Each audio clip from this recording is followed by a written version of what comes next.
There's a new update from your favorite GSM operator, AfriCell. For all of you that have struggled to buy cash power beyond $7,000, AfriCell has done it again. The limit to buy cash power is now up to $30,000. Oh yes, $30,000. Buy all the cash power you want from your AfriMoney account by dialing *777#. Where AfriCell goes, nobody dares to follow. It's an amazing offer. AfriCell mobile money just got way better. The threshold for cash in and cash out on your AfriMoney has been increased. Where it used to be 10,000 per transaction, now it has been increased to 30,000. Meaning, your AfriMoney account, you can now withdraw and deposit up to $30,000 at once. Cashing in and out just got 3 times easier. For more info, call 777. Where AfriCell goes, nobody dares to follow. Traveling has never been this simple in the Gambia. Oh yes, you don't need to visit the GTSC depot just to get a ticket. Just download the Yona Wallet app today and enjoy hassle-free bookings. With Yona Wallet, you can buy your GTSC bus ticket right from your phone, anytime, anywhere. From Kanifing to Dakar, Dakar to Banjul, or up-country routes like Kanifing to Basse and Basse to Banjul, Yona Wallet has you covered. No queues, no stress. Just safe, fast, and convenient ticketing at your fingertips. Choose comfort. Choose convenience. Choose GTSC with Yona Wallet. Yona Wallet. Your money, your way. GTSC. Moving the nation forward. For more information, please call 1124 or 221-1668.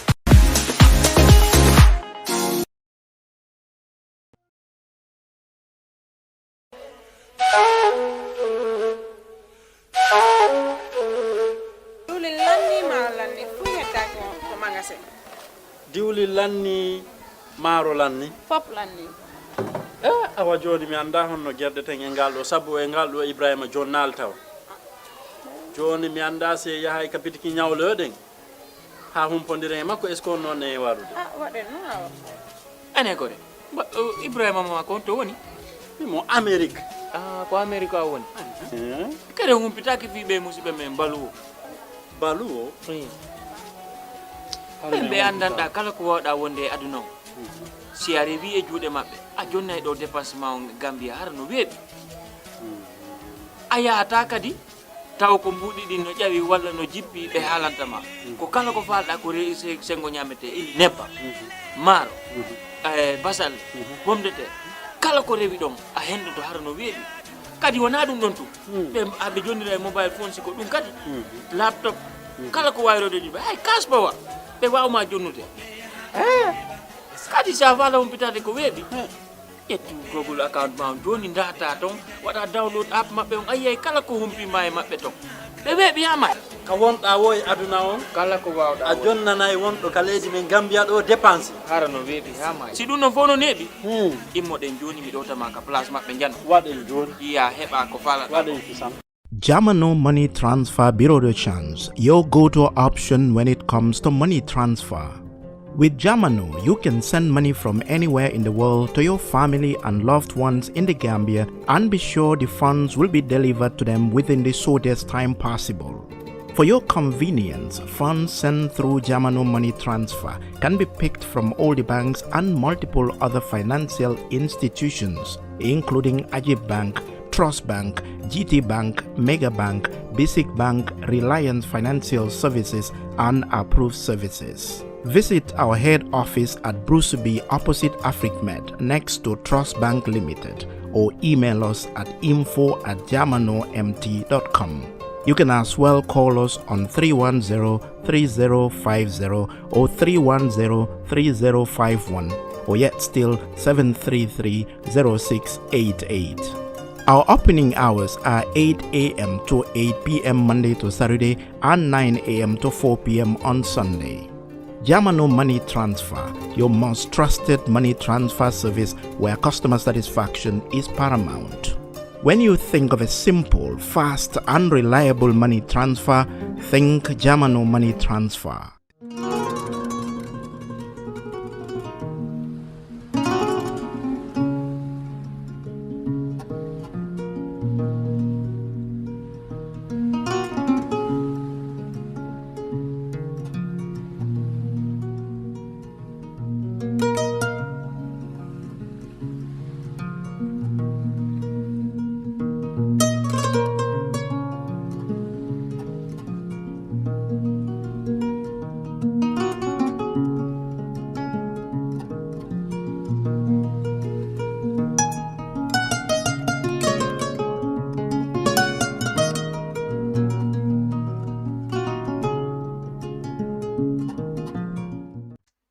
la programme ole mi yalon ko wole canal ye talata mi yalon ko wole politique kacari ka jiber lal be tentu ke jayi ka falel ka wato men ta ka bula ker fatu noma programme to mi yalon ko wole canal ye talata ka bo talan nani kata way sandola ka fa jiber lal be ala baraka bake ka bula programme ni noma nyame mi yalon ko wole ka programme di yalla wole Ibrahima Jorati ko deke fele mutanan ko deke nemmo ko tengol mi yalon ko wole be dende banko la ko wala ka kacha ko wole mi yalon ko wole be kering banko kanja and wole ya sabo bi talata le ko teke nemmo ko tengol mutanan kana nan ka banko la ko jibe mi yalon ko wole be kering banko ka nga kacha nyaato domande nin kacha di non tambe lay nol fana yella al bajala la screen olto al si commando ke no programme ni dal fana yal dabla je ko me yitandi wala programme o nyin tel bele tam mbaki kam men kam wala pour banko dingol be fangoje banko la ko kono andu wonya ma ka fale ala baraka bake programme men be tambita al kal dabula je nyamen ko teke afele mutana nen Omar Saibo Camara mi yalon ko wala public relation officer de membe GALA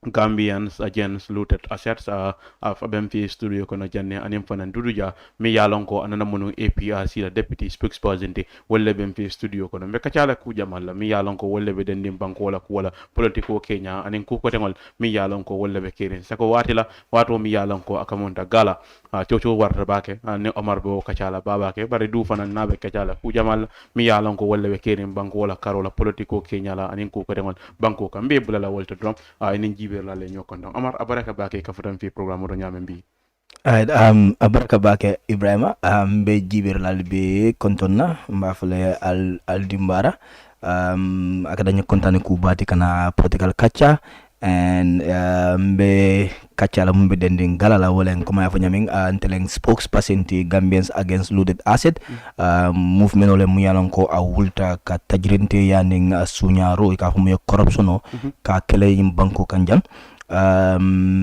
be Kaacha medna Kaacha kono kuma ya fanyaming ku jamal fana be senela bi baraka bake Ibrahima baraka bake ka furan fi programme do ñame du baraka bake na da kirfa do ñame Politic Kaacha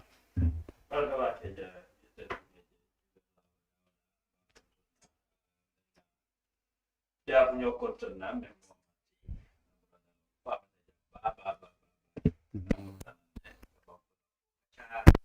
alon ko mon joni la solo ba very kabel ko ni resign la rule as APRC deputy spokesperson fe mo multi bi yalon ko handi be APRC la ban walantuma imomi la yeda ha patio be pana alimbe pati wo kono mam pati wo bula nganna palaso nyinna sendi resigned from na position as deputy spokesperson director of media but hani bimbe pati wo kono so APRC pati yo nyin signing bitaka 2026 la ibe tarra mol kono mi yalon ko ke fasa karri fay nyana la or you thinking about something else be mi rakam fendol nanyi wato kono pati wo ba fang murundi kan nyokan felenka nkanyati li rally la next weekend men kana on the 27 nyin karola berali bale kala sunju alaji filoto nyimbe pour ka APRC la sembo itandi dolbi je won meta sirine lafta mol mamande la ka je ko APRC be pare kankula bari membe kala janin 2026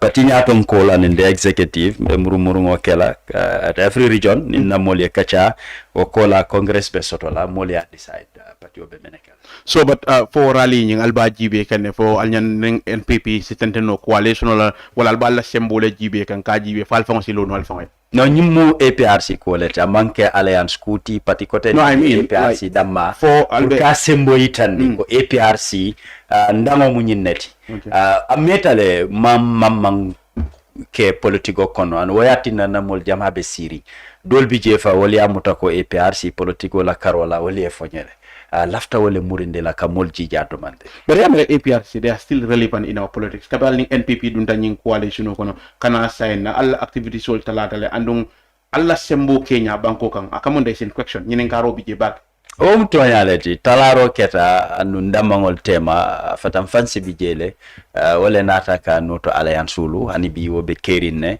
andu ngafo nyamen dorom politiko mu mangma moleti ni meta sirin dora katinna mo dolbi jewol bo kasawar bake andu lafta wale bondila ka APRC ka itandiro ke ko APRC fele bari memmu tonyati na sembo to kunu nga sembo men soto anambia manke kilinti so politiko wo be do ko le ka osab dan na din baro ka dum alliance to anin alna dundin kola sembo be min to la sign jandin dam fok janding alliance be kala sembo be woltanu ni APRC mamanta dunya bele kalon ko APRC mamman ka bring dunta alliance kono wole fatam fansinati dol bije wol sonta dol man so for ya itala miro fe ya mera ni alliance ni ngabe tentendal in 2026 ni ngajibe kolbe lori nyama mbe sembela ka foko abe tenten yes you still believe in Barrow? Well, I still believe in Barrow. Nyadi come like in principle kamunta mol jamal pije kamem fo wolem second to my FTJ kamem fo wolem abalanta men na kunum biya be sonka wol some of the things exist ka wole be caring kunum aman so wala biya ni man sekunda and he's condoning it. So for do you still believe let's give Barrow a time things will change? Well, but depend alonde man sekunda minul betar la cabinet akuma tabaki minul betar la cabinet andun woko la cabinet ni be sita ikachata ilafta munela nyimbanko itolle salon no aski buka finti kaitandi molla ko kachata nyina udo bije kullolo mi tol kon sa be depend na 2026 misal fe na ganyeta abe model jumanyo le natila and what would be their agenda itolla hamobe so in 2021 kabra ganyeta ta ya fasa ganyeta model for the opposition in fact being a press release doje quand même fa wolem mol la jikko le tinyata la hido ye mentay mati mande banko dingol kuti je mi yalon ka falinta iko amu fende mi yalon ko coming voters you abandon them ye fay mi yalon ko wolem kartira wol ka wole fo abe lari wala nyameta la miro 2021 plan sol be jele no bari along do ya kamunta ko kol na taka yelema nteka kibaro men sotonon amanke ko mol kamem fon ni mol ka kachale His Excellency President Adama Barrow nteka kibaro men sotonon wolo alafta cabinet lam yalon ko fondin ken lebe sialaje bari kabring tombondiro keta wo manake akamunta ko teño lebe cabinet kon no nim ko fondin kel mol be jikulu menna wolo abe kala multi yalon ko ila siola dang misal fe Dr. Cisse Sifa badi jumala nat tele enough bari kabira tombondiro ke folo fondin kel man siaje iman se anu nje bak ana kamunta ko plan sol ye men situnu bari man sa kunalom kol kata manyameng so but do you think actually the problem is for yamere problem mo fondin ke wala man tra cabinet kono bang wala nduma tamandiri nyale man bete nombe menna yalo ni plan soto ko lafta nyinna ni falindiro keta doro lafta no munna wo fana be falinale nteka diamu jele so when you join comparison by taman sero yitandila 2017 to 2021 and in 2021 kata 2026 ite fe barola marolo min dole fesiar 2017 kata 2021 tefe most of these development member keta is after 2021 what time wole opportunity jama fana nataka finti compared to 2017 to 2021 okay Omar kamunta jandim hinala nang gala just kuwal jibe mi yalon ko wolle be banko nyinkan I think modul be jesa fo comme ni ko gala e quand même fo wolle matal mo campaign wolle albe campaign mal there is progress going in the country yurwal be ke kam banko kan ko wol bita ka nyama dunia be Gambia celebrate ka in fact I had somebody said ko ako mobe no America mi yalon ko kaka Gambia ko momo nyame tabrata na da Gambia ko baro yembe lali tele kam because yurwa be nyim banko kam majet laro so but why yet you people think okay the country is not going in the right direction bango mantra yalo mol mun ka foko gala kamfa galam kol mu kamfa ni mansa tamarin din ya faham ko ntel boto mun kono 22 days bri ya jame bijang komin tumarol mun keta ina jibe ngamuneke ngak banko falling in 2016 every day ni mol wulta ni banko ga nyanda kamfalale so ni ko nyanda kamfal banko dimo ye fahamro ke timbali ya nin tagirinte ya nin sunyaro be nin banko ka woro ni mun kamfare e nyanda kamfalale don telu man kamfa ndel manke mo kamfare multi Ibrahim ndel mo lete mu yalon ko na conviction le soto wala nga lanna yale soto kaje ko banko la falindiro bukatu mu ika fogo ngam mansa karteo fay mansale mbadu nga mundiata ayo ke banko buka falingo nyama nim banko be falinna mansa kundala bunda tamandiri nya wonyanda ka kafu banko dingul fanan lafta ay tamandi nyami wala the whole idea of democracy and democratic governance coming hanintel muya democracy karang. There is this book muyalongo is written by David Held. And then the models of democracy. One of the statements I can remember that book is in a democratic system there are citizen voters in principle, and these citizen voters, the job is not just to vote for decision makers but to also hold them account. To hold them account. So walam carte way firan walam ko carte banku dimul mu carte fay la leti bar na le carte fay ale carte fay fanna munna ale carte fay munna ala tamandirinya al nyanda ka make sure ali wo fanan kisi ay londi min silola gala ntel ka woleke because niko corruption on benyim banko kan wala tunyaro ni nakaro benyim banko kan timbala benyim banko kan niko mbe sila dron ko hanga carte fay president Adama Barole na bula abe munkela ayake wala ka banko tinya. So but there if you talk to the government officials memo man sakunda la monti welcome member walem ital they are doing their part. Corruption iba kelekanne iba kelekanne wakilo be nyaton ko la karola pour ka wokele akamon da dol beje they say you people are impatient alman tara sabarli anen ki munya fanan ka ko bula ye tama ko me nyanda ka tama nya mol sabarta nyim banko kan sanji kononto bi wala sanji say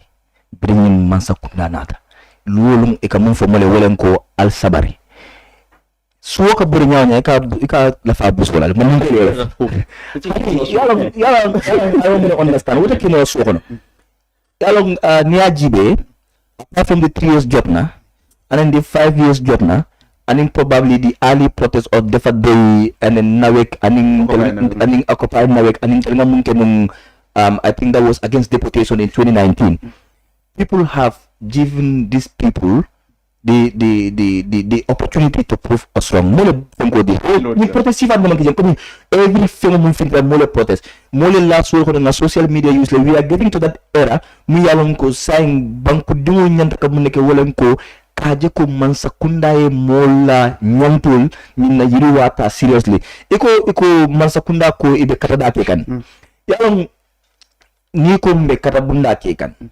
Atella katabunda ko is enough bam pour bam ko dingol because ni ale katabunda klinke lamnya wakati nyaro munge wala shara atele munke wala munde yemune. Let's say for example corruption o nyim banko kan ye tumi corruption la ni sanji sayo be ko comme hani ni le ko do mun donto comme ka tubabol donto mun na bantala banko kan nyim man sakunda munta isi man sakunda flow ka funyuma na understand ne bring mina kan kon kana reforms la and we need resources. But what resources will kata mintole ndel kat namo lejo but namo buka futa yiriwa nyanta futa dabeng. But you see in those people you see there is quality and there is quantity in development. Yagele ka silo dada anin ka sila kendo dada mbe mol nafal e man killing buka sila kendo dada silo mun dada sa sama kon anga taw silo jile fa fo motol bi kan no jele santen with $1 million project in Banjul as we speak right now. I'm not information on my Banjul be float kan. In fact, not Banjul is it central Banjul central also note Molamin Nadila I think use abe geo bondika. And millions of dollars went to that project. Million letter project. So in Pelka for Wolen Code there is a need for quality. Guarantee banku doko wala fisara doko jamati. So but now let's put that into context. Natara nungo komi bela feeling quality. Is it the role of the president to make sure there is quality, whereas he directive the put work fendi mi alongo eke na manke wonyama. You think process is the solution? Don't be the thing offended mi alongo probably is to destabilize the country kavo banku tinyala lom wala banku tinya simfa nyale wala mendi wasifa mudu. You think protest is the solution? Protest is one of the fundamental pillars to democratic governance. And then democracy for mol man ben counter ko democracy nyanta ka tamandi nyami. So momon nimbe miranya sotala ko banku dimul nyanta ke la kamfa bunda yitandi tenne. So nim modo ya mera kanyim bidongota ka jio sodi je ka safe duma tenin kalala bunkono wolen protesti nte Omar Saibo ni gala ntel ngamira ko ka silota kana balambaya yitandi modo ba mera kana sita la nyim programme do yan kala balambaya yitandi wollebe silolti mu yalon ko ibela balambaya so balambaya itando man na ni sila kilin so how substantial arguments that atal fintita le balambaya ke government ye dankalla president baro fintita diamo da teledo special committee loader to investigate alafta coolmen you didn't give chance to that process you came out again protest again al fintita le balambaya ke akamund almurtan so it's like coming it was getting monotonous like abasiaka numba yalo atondi madria dia mola bunda birimba yela kanku ni mol nyanda ka kamfa nyanda ka kam yalo sende me india mo nida mo nyanda ka da protest Amadou Sane president barindingo yo bisol mondial aninga atamata nyamin ka mo klinke millionaire ti lun klimo kono klimbali aning molla government insomnia lanko he is a private entity amanta doko la mansa kunda e kam mansa kunda la bunda bal ko di bunda bal mun tarafu ministry of finance ani central bank to wol bula biso diala aka tamante atiyara jani ide manam bi mo nyata ko lasi ko wal so ni banko ka lumo dum kulle ka ke mu yalan ko nyanta ka wulle nga nyim banko tambani silola so but do you think your protest alkamenke is making impact so we have seen the police of late now findida they will just go arrest you put you in custody for 3 days or so you go to court you come back again you know so you see change is not one day but you should know the impact no, like so if you say okay we went out so there is a high impact in the protest mumbeke comme yafa nyame na protest follow sign kuma jama le findida jana commission oto can goes to GALA and the young people of this country that work at that is one achievement one big achievement we are ko on na protest flanya the massive protest nga munke bring up permission at least in the history of this country the cabinet have sat over a petition of a group of young people in this country ye mol kumandi ka jabiro kini wala 7 cabinet ministers that was a national cabinet meeting 7 cabinet ministers came to OIC to respond to our petition. Yet you are not satisfied? No, it's not like you're not satisfied. These are different separate issues that need to be treated separately. The pure protest. So they prove us that what we were doing is right. Bring pure protest in Banda. A high level committee set up to investigate into the telecommunication communication sector. So they will crack down on us constantly. But at the end of the day, our decision of going out is always been met. Okay. You understand? So that's the idea. And then follow from the great impact is to cultivate the culture of accountability and transparency in this country. A farmer in Basse today knows about GALA and is in support of GALA and is supposed to say that yes, we understand so our impact is not just the government reaction. Our impact is how do we galvanize a collective force of Gambians understanding that not just protest, but generally holding government officers to account is one of the most fundamental pillars of democratic governance. Do if APRC should continue their coalition with NPP, it be faster 2026. It depends na call belande la nyame. No, but nothing nga nyama lady. It's just to say, okay, Baro, you are endorsed and you're going for a tata. No, buka kewanya. Okay. In 2020. It's rather going into primaries with Baro and you know. No, man tara wala fa. Along party wa buka uli doron kafo ko nye fasa la bata buka kewanya. Niko politiko moma ya interest lesoto. APRC as a party interest bijele. You know, mol lafta minna. Nina tinna consultation kake faye muru ini moli esi sekeno 2021 mol lafta no menna anin b ne mol engage kenyine kay lafta menna atakela kilenti.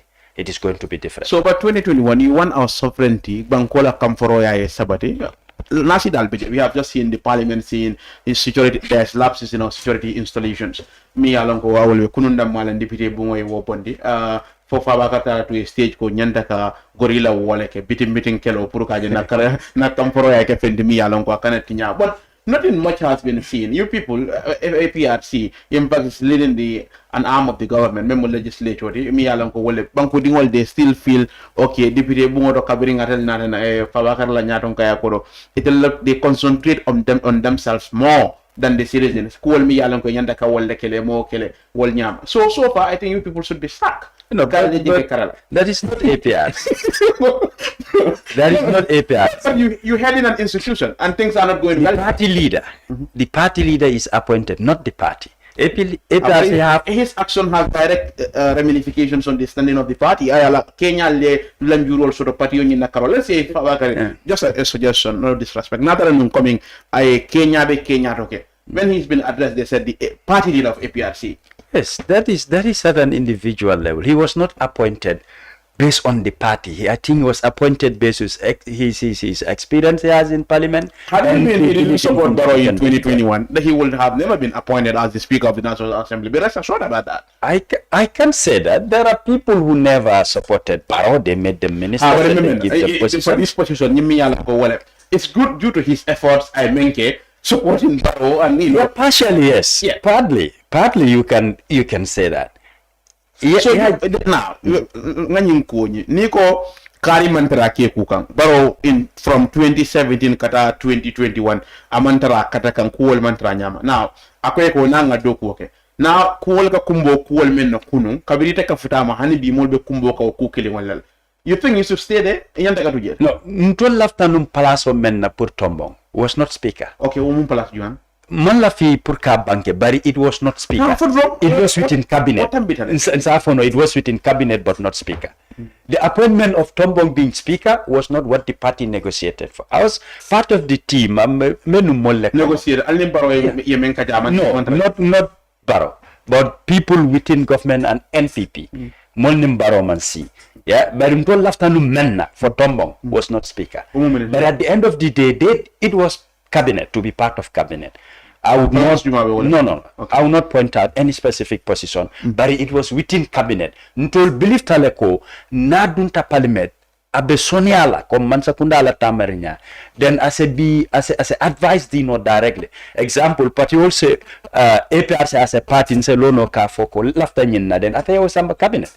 But parliament is a different function when it comes to cabinet. No, but you think your plans women deal or kulia minister plans would because if you near minister Yajibe, he can be there Barossa fire no at any moment. As speaker, signing a plans bomban, and he can even give more accurate advice than Miyalonko, Yamaro Miyalonka, Kende, Membetiara, Gala Plaso, you know. Katambi Fanamu, because signing, I don't think he has anything to worry about in terms of giving advice to the president. Ningaya Marnam and Diabem. I think he's the one who is not doing his job as the APRC leader. You fail to live up to expectation. Kabringa appoint as a speaker, anything to do with politics, follow, I interview like Jenken de Karala. Like he doesn't want to be conflicted between politics and ala dokoto at the parliament.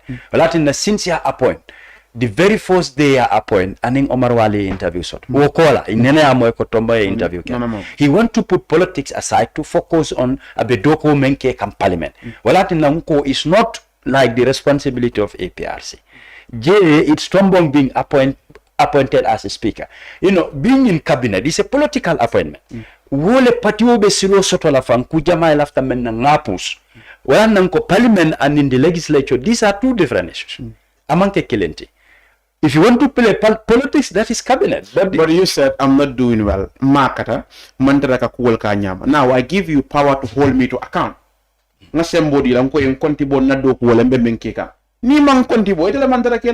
president gave him chance. You said, you know, Bankola sovereignty, compromise. Now, opportunity. Now, come and take over as speaker. Hold me to account. And you're not doing that. Yeah, Manje understand. Tombong as an individual. As the head of the legislature. Yeah, that's what I'm saying. A legislature that is divided. He's been accused of siding with the government, oppositional mantora. So if not really, accusation. Okay. So to you, he is doing well in that job. Asking me Tata Dodou Jah, same way to feel like Tombong, and he's doing very well at the parliament. No, menna ni Tata parliament. Patiol lebije, ruling opposition independent. In category sabale kataraje. Nani jantike. Either you are with the ruling, you are opposition, or you are independent. Bari hani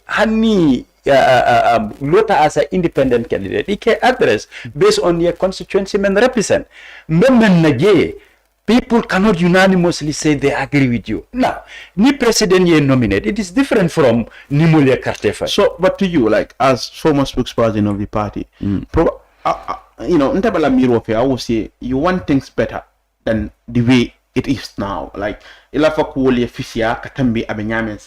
course. So now, when I think the APRC, like, you didn't come out to say because we have the party NPP is not listening to a coalition parliamentary ke la moila wala ka silo bule fana yela lot la yitande coming nyanda ka lundi nyam if not ran ko APRC a chance di pour ye ke multi mi yala ngo ye lo nya fa ngo yitande banko la ko it as do like muna be kele la taxi on the state of affairs al halo be nyaadi banko kan ani lafta muna ye fale lafta muna fale what's at back I can say on several areas ni nata jata kende ala bunda nta lafta ku jamaa fale nje andun deka advocate la manyan na danna mainly to the general hospitals or clinics nte be men advocate la even at the school levels nte believe that there should be either you call it a mini pharmacy, a nurse or a doctor that would be stationed life sutu funding kill ila karanya school also it is very important than health ye follow je at least first aid nyanta tarlaje ambulance me alonko call member keri nate treat nola then they refer them to other places. We hardly see this in our country. The condition of some of our hospitals, just a few weeks ago I had a cousin who was admitted at Fajikunda. When I went there, even drips you buy it for yourself, you go outside, there's a shop. Yes. Iba itele basa na ya nati ya dino sola then where use for kajara. These are issues ndefe woman nyan nakala. Oto I would lafta wo jela ay fisia kom kolbe nyame security la karola mo kame moy tonya ni kan tembela fla Gambia la membe tenkul na katambi Gambia be nyame anduna police officers ikamanyame mensiata. It's not only about Gala. In certain instances me alonko I believe they can do better and they are not doing it. These are all issues. When it comes to our education, anytime grade 9, grade 12 results fintita, the outcome of it molkaji benyame, the education system I want it better than it is. This is what I'm trying to emphasize on all angles. Agriculture be wanyama. So do you think, okay, your problem will be who would you blame for the situation that you're in? Of course, the president being the head of state. I tell you, mol besanto, mol minul bije atele ke appoint ka opportunity dealer pour ye dokoke. Atele sembo soto pour kawol bondi mote de amunola ye president otokoma. So what makes you think, okay, having said all this, you still think you should go ahead and support that person? No, support depends on what is available. Okay, it's like, okay, when we said what is available, like, okay, Dodou Jah have been appointed, let's say information. You're talking on the side of politics now. Now, Niko Ngabaro Bondi, Ngajima Sindije. Baro Boje, Jumalebe Sila. I am asking a rhetorical question. Okay. Karo Mealonko, Masula Javelo. Ntol minul be politiko kon jumale be sila. So to you for it itefe da motije men kempeta men si baro no to say no sign. A divided opposition wole be mbulu. No, but no, let's within the opposition, I mean. Mbewala within the opposition dolbi je won lafta men na fam ima understand. Nte nin dolu sita. Nyenyi ninka ilafta le pour ntenga kafufe nga doko ke ilafta mansayala yemune landi tableau to pour nga doko ke ima hani kuma kilim fonyere na dorong ye kafu monna ya fintita jana seriously so I don't know what do you want you give me a salary ntembela fila mola mi alonko amari nasita ko lafta president walla dolbi je ninka munom Gambia, tell them to define Gambia. Ilafta banko me nyaton kayala itema ifu banko understand. But people should make a president. I'm talking on the side of the opposition. Nyanta molle jela ye finti. Yela hamo yitandi ila fitamen. Most of them na manifesto it's just based on theory. As a fellow for agriculture mbenyinkela anyininka nyadi. Okay. He cannot even give you ideas. So let's understand. For instance, if it like view to near opposition or Jamia long is more credible, Gambia a problem more long and is able to convince you to support, you will leave APRC and join the party. No, not like leaving APRC. Ntemantara patito kafoko mefalayan. Honey, nobody can determine my future. So but at this state that we are you seeing Koha Nte Dodou Jah, I'm going with APRC beyond 2026? Well, honey, before 2026, I think, I might leave and all join the opposition. Men koitambe APRC. andu man fenje miya min sati na ko mbafala ko ke sambe APRC to laje kabula mun noma what is available okay ndela nyinin karo mun nyina as a politician nimmol jama kachata nimmol jama yakel bari membe bulu to da adiamo da mala Omar kamunda gala movement o nying mo fennete mi yalla modol bije ina na jiklete yalla ko wala ni nyala bon e ko al damale ñoo tampon ko di ko wala fole gena I think mulman faham role ke okay moni moman du ñola ko di ko wala gala okay mu nekk da woleng molde bije mi yalla ko central committee released from their positions. Na national coordinator resigned. Okay. And in the fee, poni muma understand movement ol kata nyami. But ni movement de mi ko won normal tali in movements. In fact, if Gala survive 1 year without this kind of issues, then it's a school club, it's not a movement. Especially movement o miyalonko, a lot of a very broken system put on check. New woman internal conflicts so at this early stage, whilst we build it, then it's not a movement. So, but what if you are terminating? Well, to maybe more by can do. Well, you rely on powers. Yeah, I mean, so no power. No. So okay, so there are no powers as far as you know. You know, this is a common principle that when Gala was established, people came together and create a central committee coming more bring Gala lota.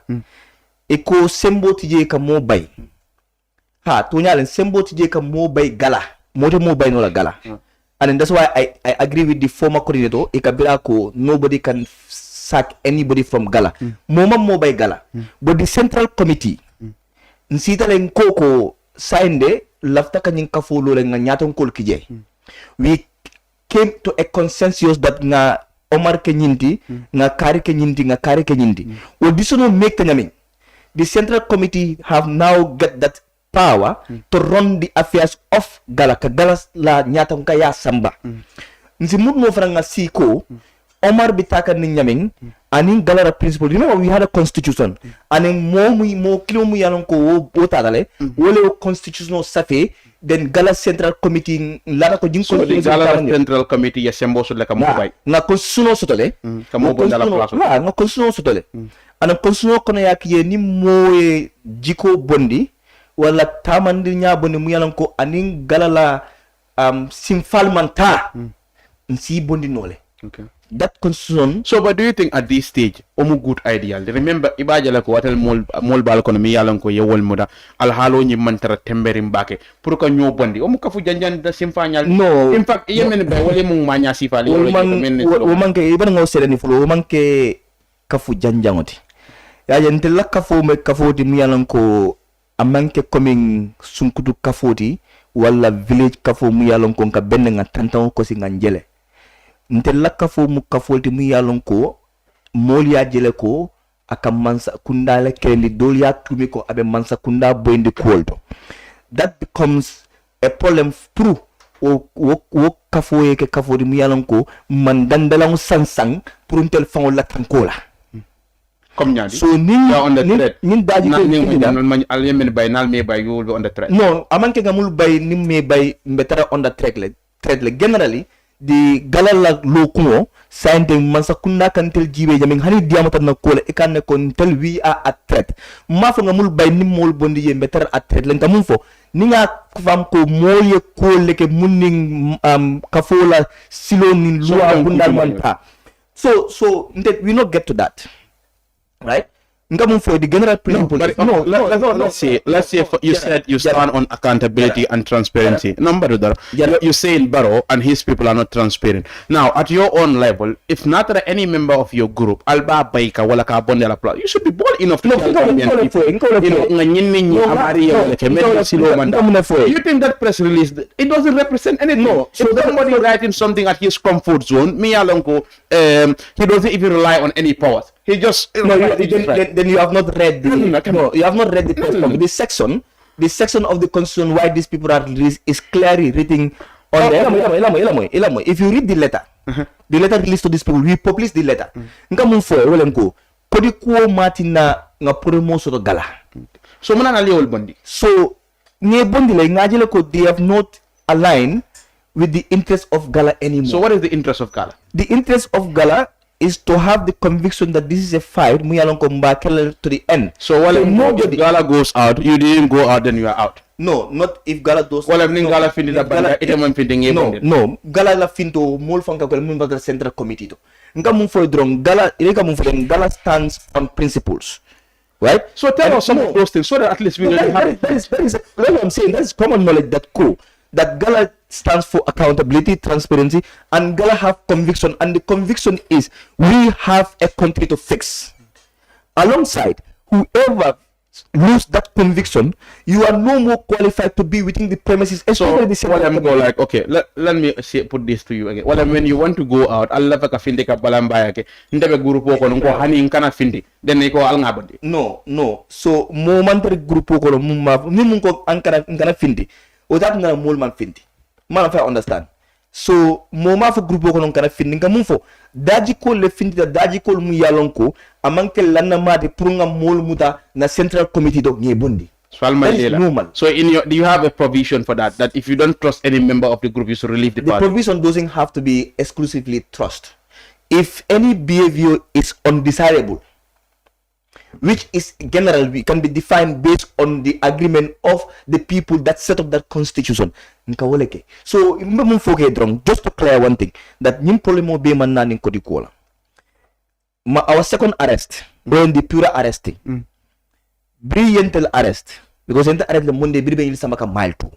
Bring things that we had a meeting. Okay, let me think also. Ko le bije mu yalon ko nge address le mu yalon ko nte fon da ndol ko ko mi nga kula ke man na ka munke and then nga address as central committee and we all acknowledge that wol mu mistake ko lati ndel benu bantale wol mu mistake ko nga wol ke wo mistake si fa kana ke mbulu ko teke. Okay. You understand? So biro ke da ngata ka funte damma nte ka online comme this Facebook live mul join latem on behalf of Gala. I have never asked for a dalasi. In this expensive internet, man dalas wo fango nyininka katao live stream sol. Hakim kala mutu Burundi every day, especially that pure time, it was 7 days. The 3 days plus the 5 days in mile 2 is 7 days. Akabona ngunjurle every day aka drive. Bring a meeting okay.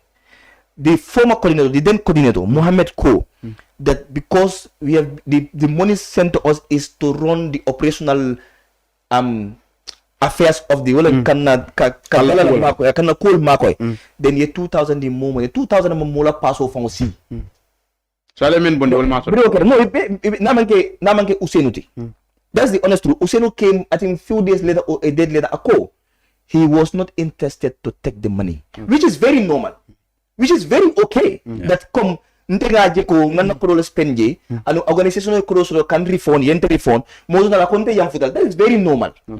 What the malaketa? You understand? Then we move ahead. So okori ko man na mamang for bring letter finda ko nga kay ning kari bondele. Maybe mol ka kamfale jusul ka bondi. But nga mune mira nung nga mune mira nung useno nyanda kanal nung I have exactly kodo jeletral because niko alka kodo tala. That is very ambiguous. Exactly. So kodi man tala odre mo ne man dalat hey private maybe gala modos infonole private. I have screenshots of it for future. More can take call privately for the job you are doing for lava kudoki and for monthly for money. I have those screenshots. More than go kudo for gala de. We'll go ngani can tell as individual, but a kamune follow for even do munki can gala because then mune mira come. If I am saying that if a public official ba duko ke momanya na ka brava duko ka tum ka jola ninte nga wultam ko la faka kelo ke nyim banko le momanya na ka ko din tela in return. So but you don't know so most time when you went out I'll finish the senior follow mo jamal be banko kam e bulo ko sale but it's like your support is dropping. You know model bi quand même for walam atel abenyamen sande you have a political agenda miro walantuma motive you even want to challenge Adama Barrow come 2020 Ibrahim until banke politician thing foka pa la support base mang drop. So consistently mi commando ke mo keme findita ye commando ke ko de ke mo tawo la lol finda ye commando ke mo tan lol finda mo ani elam bintel fundita foloke momum finda bintel na commandiro ke furanjang wala findita sabanjang o manke commandiro de mu yalon ko gala damale yake ñin tambe ni mun tabe da moment commandir ke press conference gala e wala fo so until la support based on a popular protest is intact. But you think Almambra, because there was one of your guy who was saying, even Murlela Plus, you return to your position of Barrow. No, you cannot do that without protesting. So no, Ibrahim, you need to understand one thing, that Gala did not. So your action, your action. No, so individually, everybody more haramading. Yen yanto so katalo atondi. Audit office kafuko ilafta auditor general muru where is different from Ningala Wulta ako another auditor office nata protest. So some of the people said, why were you even there at that point? You could have done your press conference somewhere. In fact, he said the sympathy that he was enjoying among the Gambian people once Adeltana would land ali wotinyapul. So probably even the entire nation at that point. Yalan ko for come haramadingoliye Miral Nyalman killing. But you think that was okay? That was okay. There is no normal audit office. Luamansodo, Kafuku. No, there is no. Let's not. This something me alongo. Molbe nyabe lorin kukile neka. Wale modu sise. Baro ya bondi ala place oro. Pada military tala ya forestiero samba. Pula bolanda ya forestiero bondi ala office kono ya samba. Banku dingol pe lorin ko. Oh, okay. This is not normal. You got arrested now. You diverting our attention from Cisse to you now. And no. So Ibrahim. No. Let me clear this. Don't turn to do. Let me clear this. That when we are at the police station, in the sense, if you are media personnel, the first statement that transfer to code was to maneuver a phone and write a statement that the focus is never supposed to be us. So that's what I'm coming though. So what people think that, and you should judge us based on the intentional, not what people think outside. I'm telling you, let me clear this. Let me clear this. We made it very clear that anybody can tell GB station. Go back to make sure that the auditor general is installed. More kela balambaya itendi jamin. Moto determine no. Mul sida sokono. Wol sida sokono. Ni na distraction ni distraction soro. Well, whenever intentions of finting because showing solidarity to Moses, you don't do that on your bed. You do that at the office that was tampered with. It was the audit office that was undermined. It was the audit office that was on the attack. It was the auditor general that was on the attack. So nobody can tell us, as young people of this country that feel like we want to stand with the auditor general and the audit office, where we do that. That is not for us, for you, for any other person to determine. That is based on our strategy. This logical argument. I'm not coming to. No, you are not logical argument. You are gathering public opinion. So I'm telling you, I'm coming where. The thing is, well, now, me along where wale bondi plus window. Banku di wole be nyaba lori wale kam. They're like, okay, saying, okay, ni nyante ka muru wala plus woro. So it raje, you get arrested. Now you look at the society, Banko Benjamin. Modo beje mi yalanko doesn't know Cisse, probably wait alone. So now instead put mole finte ka avoko. Oh, what didn't going to say like, okay, release the Gala executive, release these people. So literally it was few people mi yalanko benunje puruka diamo Cisse la kuonye. So you got it wrong. Okay. I was behind bars, but the messaging to restore or reinstate Modu Cisse was consistent. Harrington Fong, bring the team behind Kobe 3 days protest kala. Day 1, day 2, day 3. Day 1, that was the Wednesday. Then you can tell Samba Court was still dedicated to go to the audit office. Puruka protest kaje ko na Modu Cisse reinstate. So how have you been doing that? So that's what I'm telling you. You see, civil disobedience.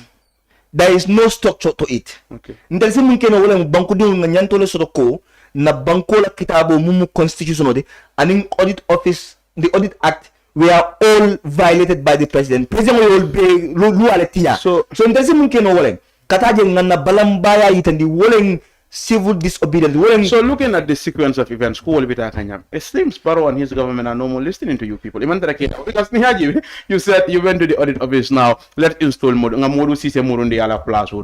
So Janning Amamuru anyway. So President went ahead Anyanda moment Kila Plaza and the Kunumfang I walk calendar and then go continue. So the government is no more listening to you people. If there is any person in this country that the government listens to negatively or positively or not based on their reaction, well in Galati.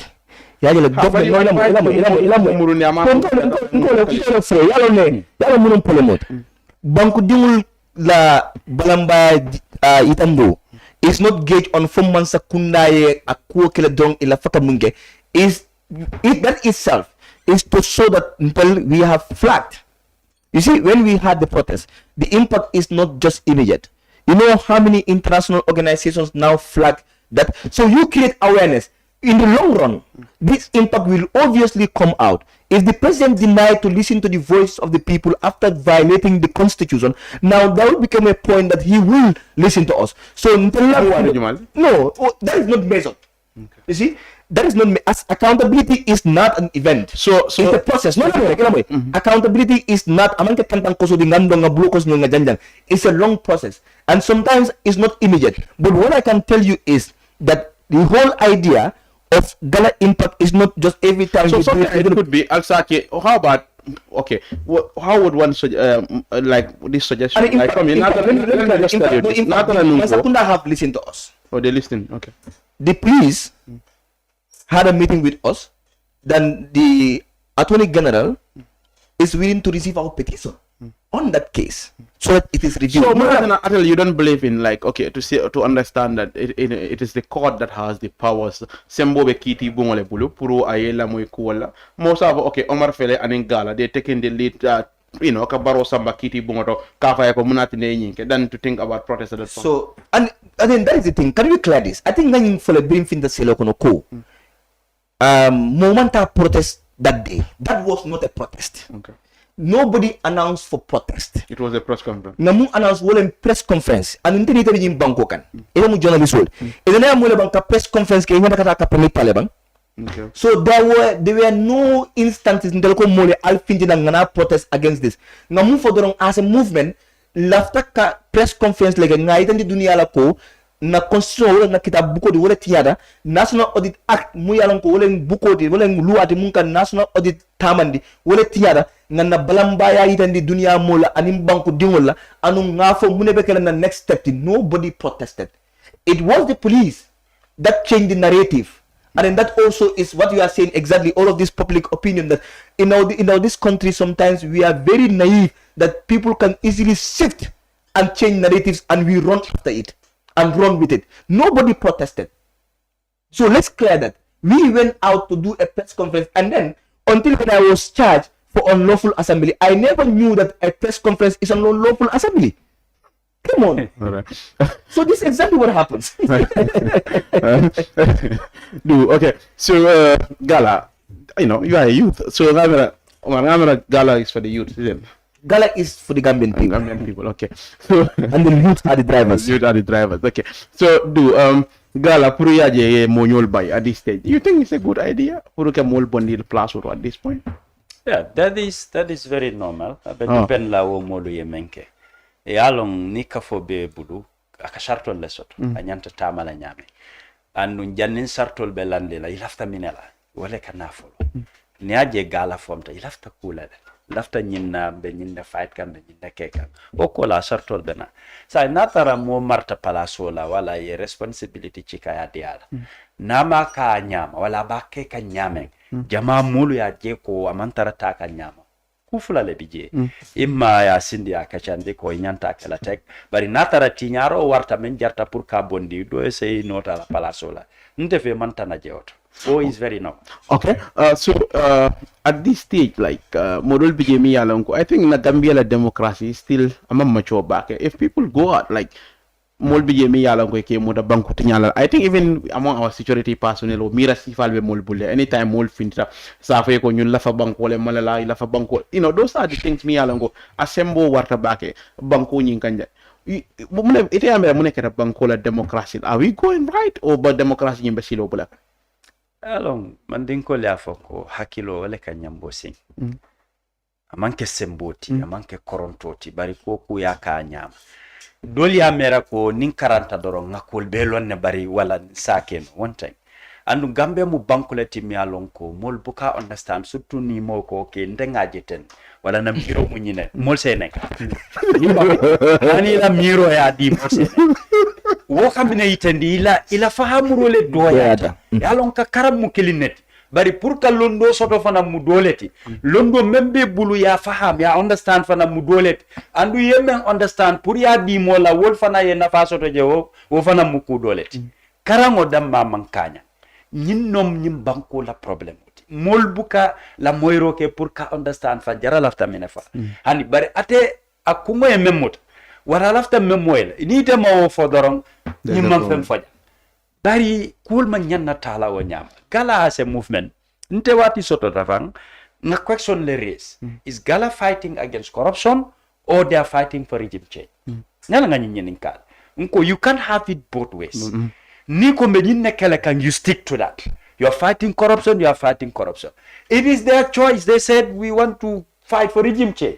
Then anybody who wants to support them for regime change, they will support them for regime change. Okay. But you can't be this and be that at the same time. Like a conflict of interest now. So you suggest an inconsistency in their movement? Dolu ni dia muta ika memfo. Tolte sonna nyina kata state house barobenye. That was not why Gala was formed, to my understanding.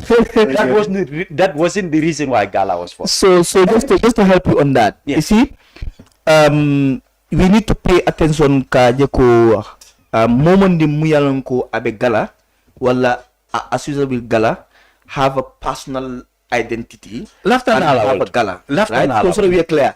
Yes. Most people, let's say for example, I can to separate these things sometimes. Let's say for example, say I'm probably handing at individual level, the journalist will take the headline and say the Gala spokesperson. But unless it's a collective statement and declaration from Gala, that doesn't make it a Gala statement. Okay. Like you said, Gala's purpose clearly is established on fighting corruption, and up to today, that is the lane. We're not interested in regime change or change of government. We're not politicians. Yes. If what is clear is if fighting corruption, meaning at some point somebody have to be changed. Okay, that's fine. We are still fighting corruption. But what I'm trying to say, sometimes individually, even within ourselves, we have that problem. Sometimes modo be fendo sama nemba screenshot la ngaki na nganyo hayamar ko as an individual kana nyinke. Okay. Because it is something idam mantarije, but you have an identity of Gala as well, and this is what Gala stand. Nganyo haklo bend wala. Just to clear that Gala purpose remains that corruption ole kele. We are not seeking or fighting for regime change. That is for politicians to do. Okay. What we need to clear is that if our fight to end corruption is reject that the only option is for one government to move for another to come, we will say that. That doesn't mean that we are still gonna change government. We are only gonna put an alternative, because advocacy itself have to be absolute and intentional. I understand. Okay. Exactly. No faham. No faham. Wo buka bayno. Omar be men nan te kanyine advocate always. Ni Gala e nyaton kol soto nyanta kamul engage kadiam. Sa Omar be men ke kambi momo kela moy Omar la balon na Gala la lodula menti men nyanta men manyang. Kariye nyin kele bari is not like solely within Gala. Bari ni funto manke ni molye enke ni molye kacha molta understand. Right. So yalo ni be ku kon iketa nyaton koti wala molye sute ye kumo fo molba sitela niwa nde Dodou bi ni nga kuma jama fo ba fala Dodou Jah APRC. Yes. Munati na molye lon nim wala sawana na ntele nyantan hakilo to la bemem fala andu ni nga kuma fo mi alon ko ni Gala la ko manke ki akoyndi wodulato. I'm not speaking on behalf of Gala. Man tara dia mo kan Gala to yala tenenten bantela lodula mu nyinne yalo mote o sambala marché ko. Okay, you gave an opinion yamiro di mi yalan ko wala particularly in Baro Boninola in 2026. But SI is saying the contrary. Diamudama me back or even at la Sobea for Baro, even at la Sobea, APP Sobea, it's a Baro Boninola coming in 2026. One party is Baro Boninola, but a coalition is important, but particularly Baro Boninola. Probably it's like the state of affairs in the country, and I can remember, Mulmang like Barola, Saboninola, particularly. tonya mementi foni malo ninga melo mbafala mo manko ditinna mo buka mo marana kola fo ntese diamu na wala nga kuke mola toyala protiko ntol meta nyim banko aman ke ko meta jandamba bari nga banko taman ne ni kata to ni ka dundula to ni mol ka nyomoy andum dolu ka yalon ka sidoro ye diamu asoni atale mol nyanta lon na what they are up against baro with NPP abe alliance le kon patio le ba koma mol siate bulu mol man sia bulu bari mol le ba koma memba bulu aman tala kan ibe lata nyokanne iko alliance andung resources ba bulle patite jam me resources soto katambi di incumbent ati keri ni tata dawo da the opportunities kamen so ni businessman wulita ko alafta du jama ko na $5 so dinna na tata president ya be $100 ile dia you can't even compare. This is the norm. As an opportunity men soto with the incumbent at also soto no with the opposition among ke kilinti ntol nalon at the side of APRC mol nata e kodu dinna ko man la fum toye fit bari the same mari ni na di man sa kunala wol sa tofo aka dumunna aka babu fennala aka bori fennala anu jimbe siari back kanan to kumandi jang bari dula kote atose kumandino yala woman sense me niko particularly ta bondino la incumbent ata e ko le kafunyoka ala keso landi come to the opposition momo la tala keso landela aka munta on the side of the incumbent, let's say ila vote ya written na mentuta at the opposition even niko wole seata bari atala itema wol ba bondino is not possible fonse tonya fo nyoy woto niko sobe ya damase baro bondino ikanata alet yeta yela keso londi ba. So for being opposition, a strong opposition coalition, what sort of are you joining them? Abe depend na based on what ya long coalition mo coalition bari ya lo mun kap ya bulo men kukelin nam ko wala ka president dia mo me dañu banko ani be ka fa la kwali banko dili ni man banko mara ki jama babi ja ma verne ki ja dia mo damma ye mine ki ja ala dinna bar mo le be sirinje abe bondi la nyaadi momo konte. It is impossible. So now I'm saying Natra will be a difference put aside of strong opposition coalition or sort of. Are you supporting them? Funding our JFL. Yes. So, being a politician, if you have a problem with the system, or who is going to lead the at the opposition end?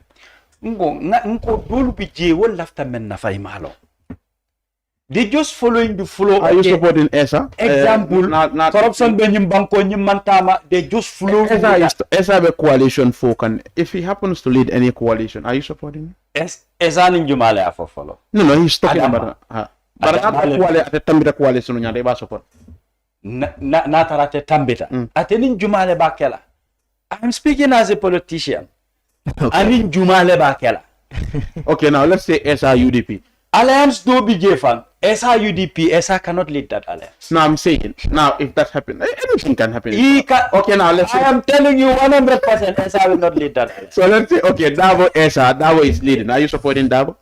No, I'm not supporting an individual here. I'm not supporting an individual.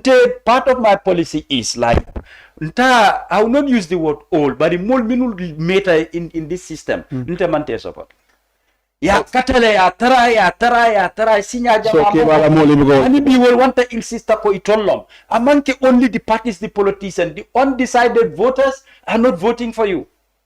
But you are with this is the reality. But you are with the APRC, and Fabakar also is an old guy.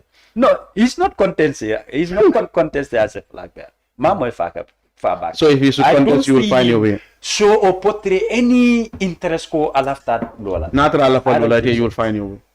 No, he's not. No, I'm saying now, not alafta Lola. For it, I am telling you that he's not threatening that. No, I'm saying, anything can happen in politics. Anything can come and say, okay, I'm going to. Certain it's not happening. So whereas it happens, like you live in. No, I'm not saying like where is it happen. It is not happening. Okay. I can vividly tell you that for free, and you can bank it. Fabakar is not contesting as a candidate. But you are still in his party, and he's an old guy. You should leave. No, being the party leader and being a flag bearer, these are two different. Gab Gibe, for example, Bachili is the party leader. Bari ninko ngamolo ni akamole nyini membelola. Baratafa la kontelon party leader membelola. I respect Bachili for that. and other parties should emulate. So there is this issue of cable the issue of democracy. There is this issue of cable leben na politiko kono men nyanda ka jenke karala ye dindingol fu wala tara je cable kon del ko faatale ngal londo sotole annon cable fa nan ka hakilo dindingol kono generation on yinko say nintallom wala wonyam. You once went to Bensouda's office in KMC. So if Natara Nungo, and in fact, you said something there, is it you want to align yourself to him or whatsoever? But Natara Nungo, he should contest under whatever, like Bensouda for 2026. Are you joining him? Me going to Bensouda was not political. Oh, there was friendly discussion. It was never political. And na first time, Kabri Natalo Fintita, well, the second time. Na fosta kabrin tata je lo ya se nu dabo en tara jele na onkul falan sonko benu jele MC Cham Lamin Camara mayor fangon sita nkachata ngaku jamale discourse okay within that sitting fang dolien pusle naika for UDP you can join us, and I told them I did not come here on political issues. When it times for politics I will consider that, but mayen natijang is not based on politics. And ngaminul be konte ise nyininka politic man sambaje. You supported Agarbaji Fasa. He goes against Bensouda. Now you went to Bensouda, you said that would not be a normal ordinary Bakari friend. called me. Okay, who invited you over? Bakari called me. He said he want me to help him, to assist him, to show him support. He want to contest for the mayor. He personally called me. I went to his house. The wife was there, my uncle Molamin Baji, a friend of mine, and others, and we discussed. I just did not jump and go to them. My policy is, if you're not in need of Dodou Jah, I stay in my house. I'm not the only one who can do it. But when you reach out, please help. And I feel so that visit to Bensouda was, you were invited for later from a request ko ila fakata Bensouda. No, mola arrange pour ntenim Bensouda nga singa kacha. Akon sa mako ino ala tokola. Kabring Tata KMC. I live in KMC. I'm part of the municipality. No, I'm not talking about running council. KMC as a municipality. To do what kind of about that. There are projects and ideas I have. This is what took me there. Not about UDP or APRC or anything. It was not based on politics, but on development. I have so many ideas. So the second term, Sinya Fulanjam? Sinya Fulanyongo Kabirin Tata, it was a continuation of the myth following. Anunga nendir jamale moi from UDP fango. Kafoko duriamu nafikoleti in a better kanying mindset left for about Gambian. Wolma even lomune and Samba Bensouda. Ndemanta kafoko, I'm going to UDP. Anundolia for Nyokoha Bensouda Ben Sambala UDP. Nkohani. If I want to go to UDP, I have direct access to the party leader. Nobody will take me.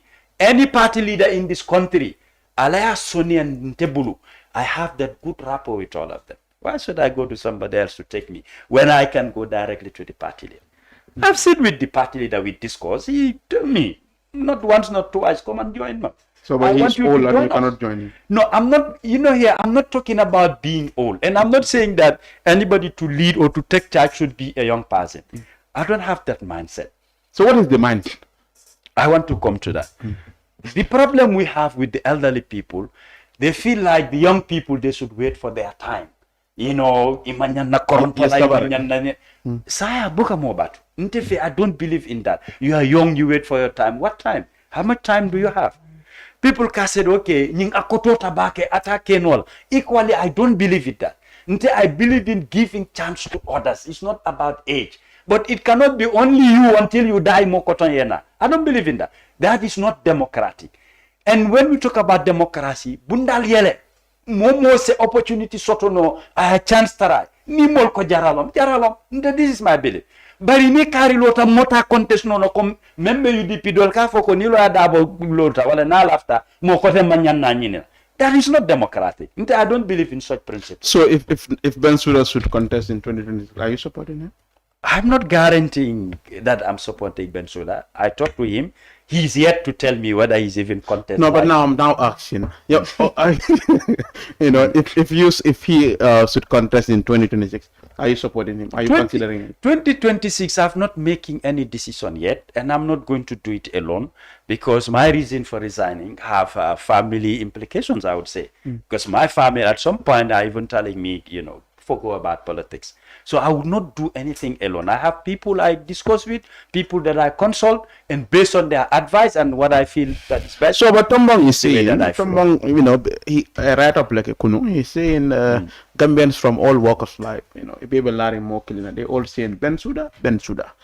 So who said that? Tombong. So which Tombong? Tombong City is saying, okay, you know, Gambian all from all walks of life are saying they believe in Bensuda. He's tested and they think he can do the job. So you are not part of that group that is saying Bensuda. No, I am not part of. You didn't believe in. Like I said, I'm still APRC, and I still believe in my party. Okay, you still believe in your party? Yes, I still believe in. But you say in the coalition and the president, they are not doing well for the Gambian. They should in fact, if you said I am talking about my party. I am talking about my party. What is happening at government level, I can sound my opinion, which I have no control about. And I've been saying it at a lot of media houses. Sometimes to the way I give or express my opinion, they are not happy with Dodou Jah. Dolbi jefa ila kumol nkama ile but nte buka diamu mokama. What people feel like insults what atina Dodou Jah ke Dodou Jah. It doesn't shake me a bit. Mul bese la kumofon sita dawoda nyanta memfola mba fola mamotonye mamotumi but the issue sometimes you can leave it taranula kafoko no kafo mi alongo you think they are not doing well and yet still you are there. Which kafolo? I mean the government and the I mean NPP and the coalition. Yes, that is NPP and the coalition. I'm talking about my party. You are a party to that because your party is in alliance with the NPP. Yeah, alliance, but we're not running government, and we don't have a say in what they do. We don't have a single member in cabinet. You cannot be in an alliance. When they discuss issues or affairs of this country, there's no APRC representative there. You cannot be in an alliance with your government, with a party. Me alongo is ruling. Iman kanso banko betama kanyame. That's not possible. Ila kamumenti abuka futa no anyanta futala dame. Nko kuol ka discuss dame na multije. We don't have a single person in cabinet. Me alongo ka APRC representative atije.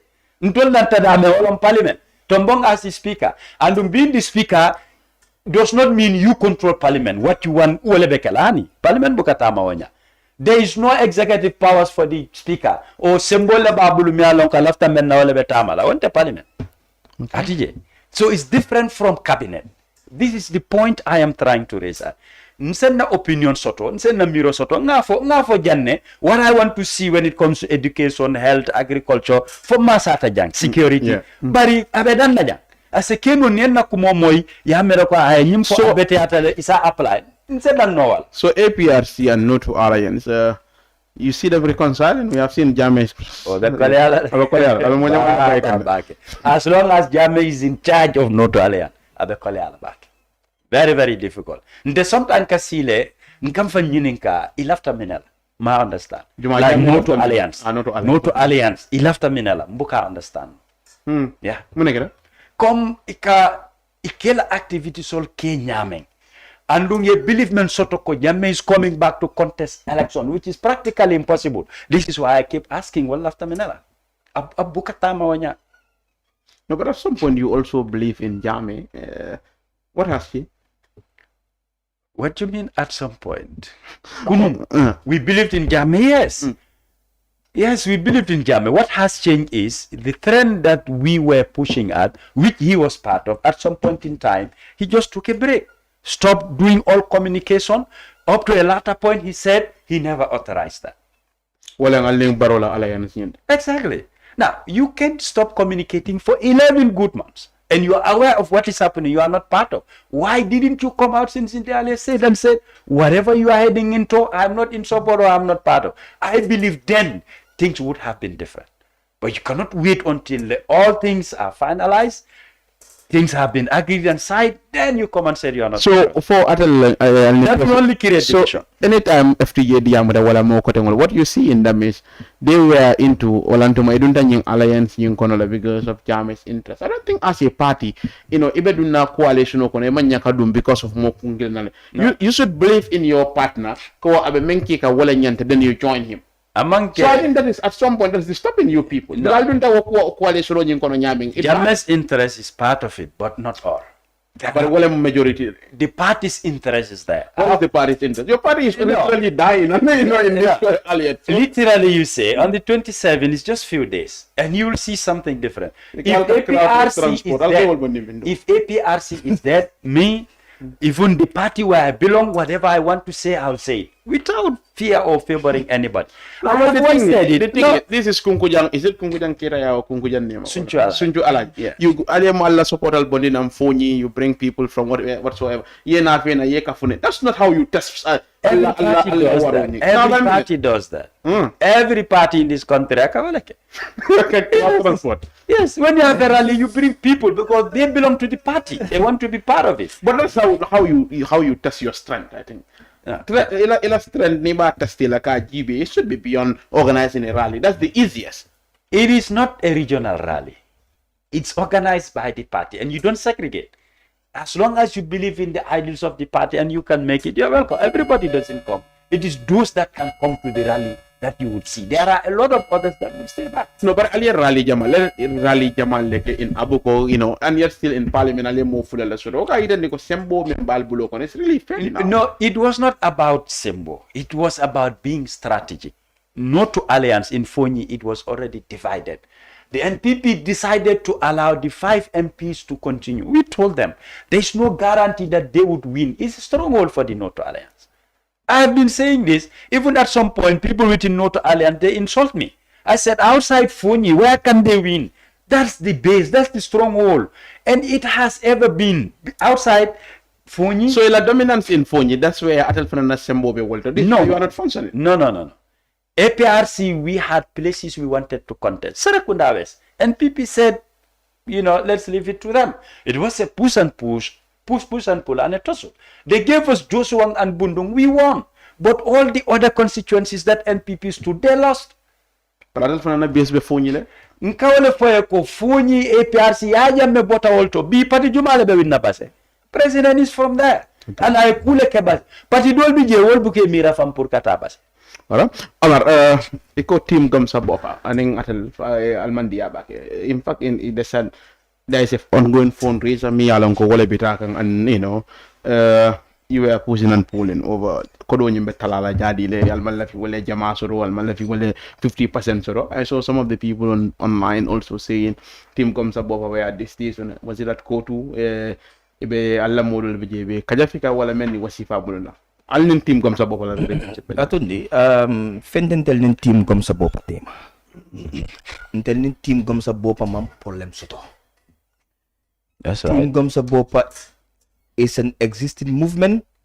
GALA is an existing movement. Nte I was behind bars. Move for the coma nte ma moy, and that has not been an issue or a central issue to GALA and the central committee. So I cannot talk about that. The fundraising, yalong coming hanabadi mo nyanta ka administrational ning organizational culture understand le. Okay. Then ka diam. It's normal ko. Iko government of the Gambia ko Chinese government la faka fonso le res altel in Senegal. It's normal for the Gambia government to call a cabinet meeting to talk about, okay, is it okay for us to have a joint fundraising? If it is happened A and B and C, doesn't mean we never wanted it. Okay. Bring news new for the people that mulka fundraising, mulka kodo nyini mole, lafaka kodo nyini. Because this time around we're gonna do it with Team Gamsa Bob. As a central committee, we must discuss among ourselves how that will go. So if somebody portrayed that outside negatively, that person must be sort of knowledge on how administrative things and organizational things work, because you two different organizations. Iko alna kodo nyini imo flow anu telmang account killing soto. So first ina nga nyoni nganko nyini ko lafaka kodo nyini na lafaka ka fundraising ke GALA ning Team Gamsa Popole. What do you think? People have divergent view. That doesn't make it negative or doesn't make it until we have a beef with Team Gamsa Bopa. We have no beef with Team Gamsa Bopa. The message is conveyed with sort of knowledge of how administrative works or how organizations work, especially if you come to collaboration. But that's normal for GALA to maybe Team Gamsa Bopa also did the same at their level. Probably they don't have anybody to go outside because they understand organizational culture and behavior to go outside and say that. But within ourselves, okay, So how about people who are saying GALA is corrupt? Well, because I think as a body fighting against corruption, when issues of that magnitude, new world find it now, people having that kind of belief, because I've seen online some even saying that GALA member will be $1 million. You can pay 600,000. So I don't even those are serious issues. So now the matter more label for more so belle. More serious sending out information. You don't check no, I understand. Yalong nin dudu yafo. Probably I will sit back and then even though it happen. But I'm telling you, a propagandist for the government who think that until the government la downfall norma are the one that are propagating that. Man, if I understand. Okay. So GALA fundraising Bema 1 million from follow. How can somebody pocket 1 million from GALA or 600,000? I mean for it. I would not take money from GALA. I don't even take money from people because of the work I do in GALA. I can, for you as a journalist, and we are also close, I will send you the screenshot of how many times more can text na messenger come nana wave number dealer. They want to give me money. I make it very clear to them. Ko, I'm not doing this money to make money. This job to make money. Business or I will buy my ticket and live in this country. I'm not in this country by force. I have my valid papers to leave and go and look for opportunities or and go and work and make money at any time. And any other person in GALA have an opportunity, have works to do. Aliou Ba is leading continental movements. Man, if I understand. Hakim have his business and all of that. So more munkong corrupt. A movement. Last time building a movement against a broken system like ours will only need strength, focus, and conviction, because people will counterplay. So that is very normal for people to counterplay. Okay, so as far as you are concerned, there is no corruption. It's just a misunderstanding. No, you relieve some people. It's not a misunderstanding. There is no corruption. It's not a misunderstanding. It's a deliberate attempt to stain GALA. Right? It was not a misunderstanding, because even a common sense, people are not straightforward. Now they went back and said they did not mean that. Have you seen that one as well? And all those posts have been reviewed, and nobody went to them to beg. You see, organizational discipline will tell you that if you leave an institution, you don't even reveal certain things, especially things that are untrue.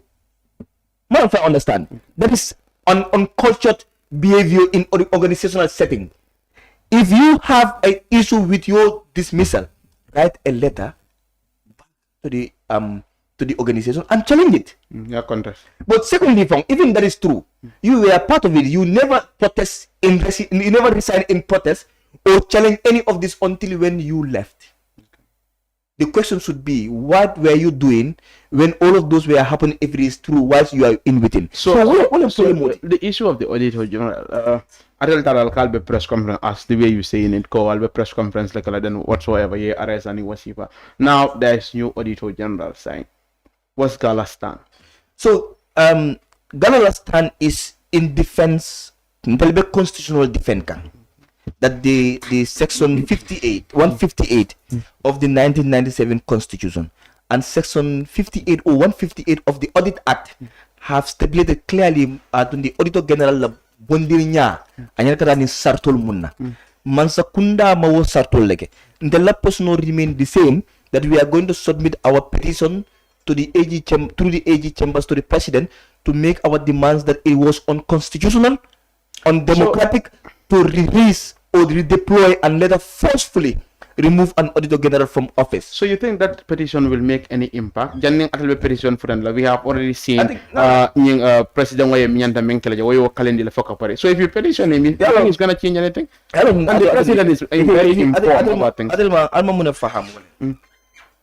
Banku dingul ye nyanto le soto anu nyanto nyanda ka sabetindile. So fo abekela atekela omu conversation di ni sida wa intella nyanto le ngalo kaitan di president lo ko ye luale tinya antel banku dingul nyeke nyim place do nye kalindi ko ebe luale bampula ebe luale dadala ebe tamara ni luala sai munkere ni wo wado sida but for now we are going to submit our petition as enshrined in the So are you constitution. putting a timeline for the president to act on? Absolutely, we will put a timeline. Constitution petitions are meaningless if there is no timeline. That's the condition. So we're going to put a condition there. So if we get to the conditions, if we get to the end, we will know. But for now, it is within the premises of our right to petition the presidency and any government official or institution that we feel like have violated the rule of law and the constitution. And so So the issue of corruption that you people kept talking about, there are people out there, me believe men sort of whatever. You talked about corruption, but you don't have proofs. When Aling Mansakundala interface, well, Minister Kalo, in fact, what they said there, okay, if that's the whole thing now, okay, what's the point of petitioning them? Because there is no case. Or Kumandarakiri. What's your take on it? No, nene buka fundanga sunyaroga. Akafale ko akedambulle wala mauli wakama ndenata nyinela. So niko nyoko banku dingol ko mafa banku dingol mu fana blind by supporting this government ko ibuka proof ye. Ning hanama dingu mu yelon corruption law and the magnitude of corruption. Hani telefon ni ba fuke kijo ke farali. Deep down. Look, let me tell you this. I will not name names. I have talked to high officials. And we understand what is going on. But Mansakunda, they themselves know that they are highly corrupt and involved in corruption scandals. And then let's say, for example, have you in a report of the Republican movement about Baro Barinding? Yellow evident no baby jelly. So Mansakunda finda da meiko the oil scandal, the Russian oil scandal omanga corruption or the Mansakunda honey tara central bank le bottle fund in Nakaboris is our honey Karala the Badala Prai. So we know about the government will never succumb to the demand that they are corrupt because more Hanamadu Muyalongo amantiling Wobuka Tonya Sabatindino. So that so looking at things menkake nal findi that sometimes it ya gasol fight will be me along kiba. I fete inila when I said you I mean Gala Falbe Mirakan Nekala pattern of protest to change to be using probably going to court more than going out. So because get to that point then nobody will even take you serious. Ibrahim them atondi do you fend for your kumara back. And now we have a very premature democracy. Our democracy doesn't reach to that level for people to understand promole fahamro ke sembo mumbe protest koma. And then in government official banta molkam government official konyoko. Al protest tala. Because they know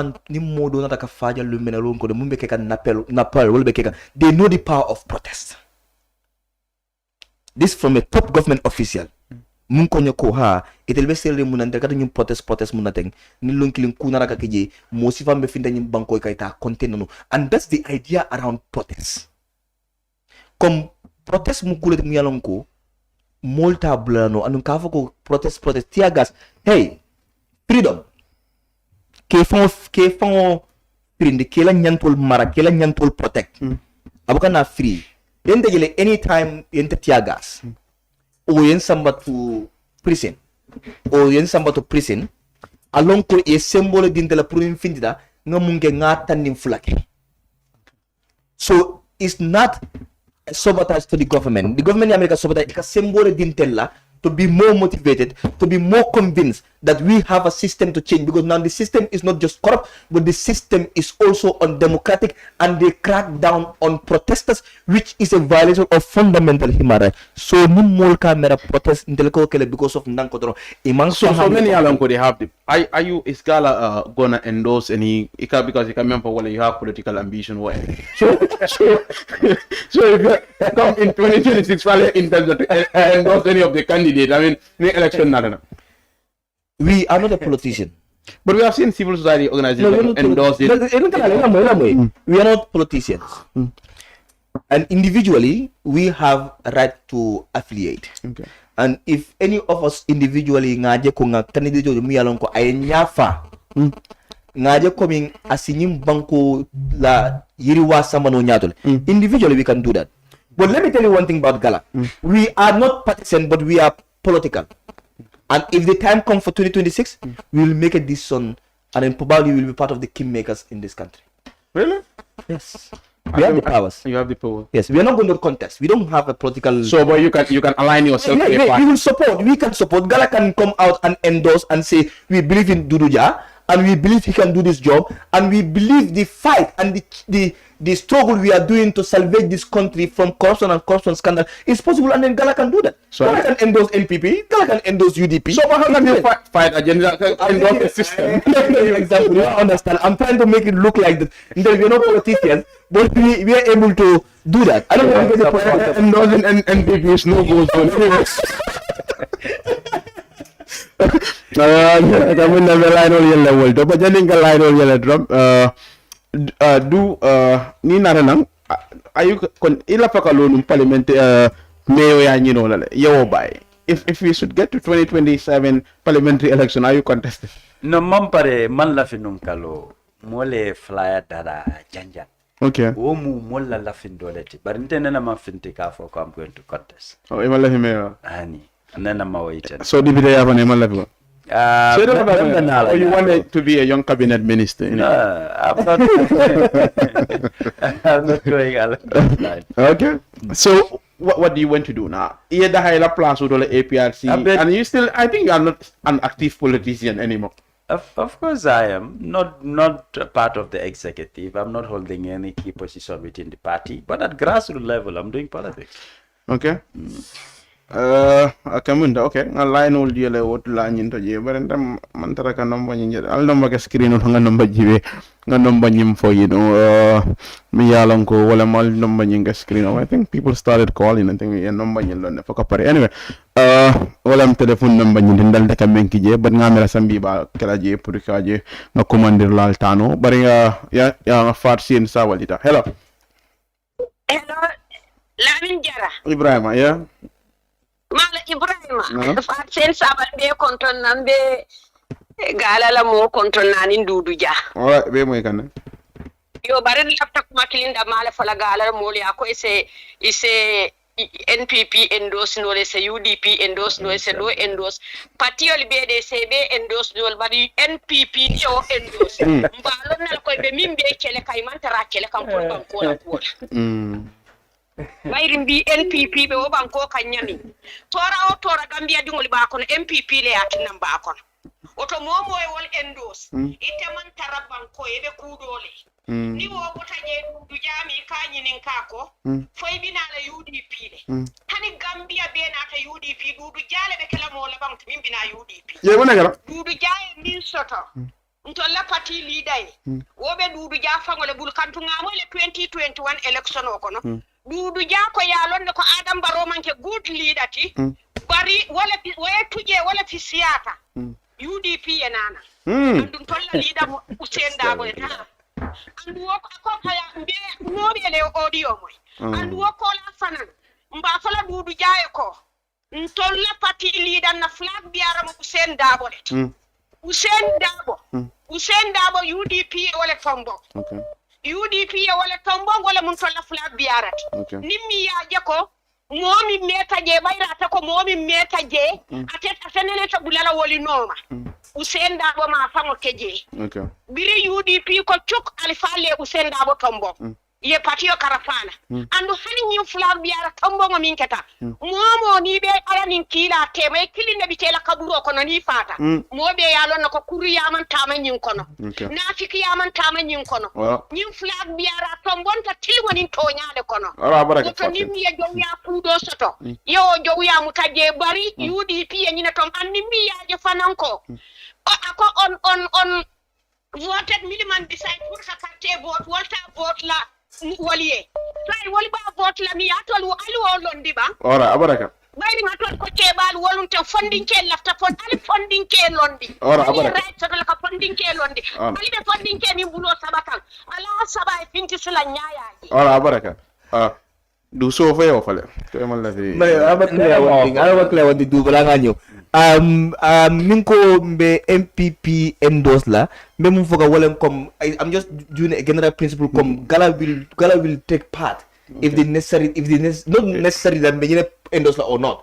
I don't know what do you mean that So if we have a opportunity to endorse, we'll endorse, regardless of who the person is. It must just be within the premises of what GALA want to have out there. Yes, so that is clear.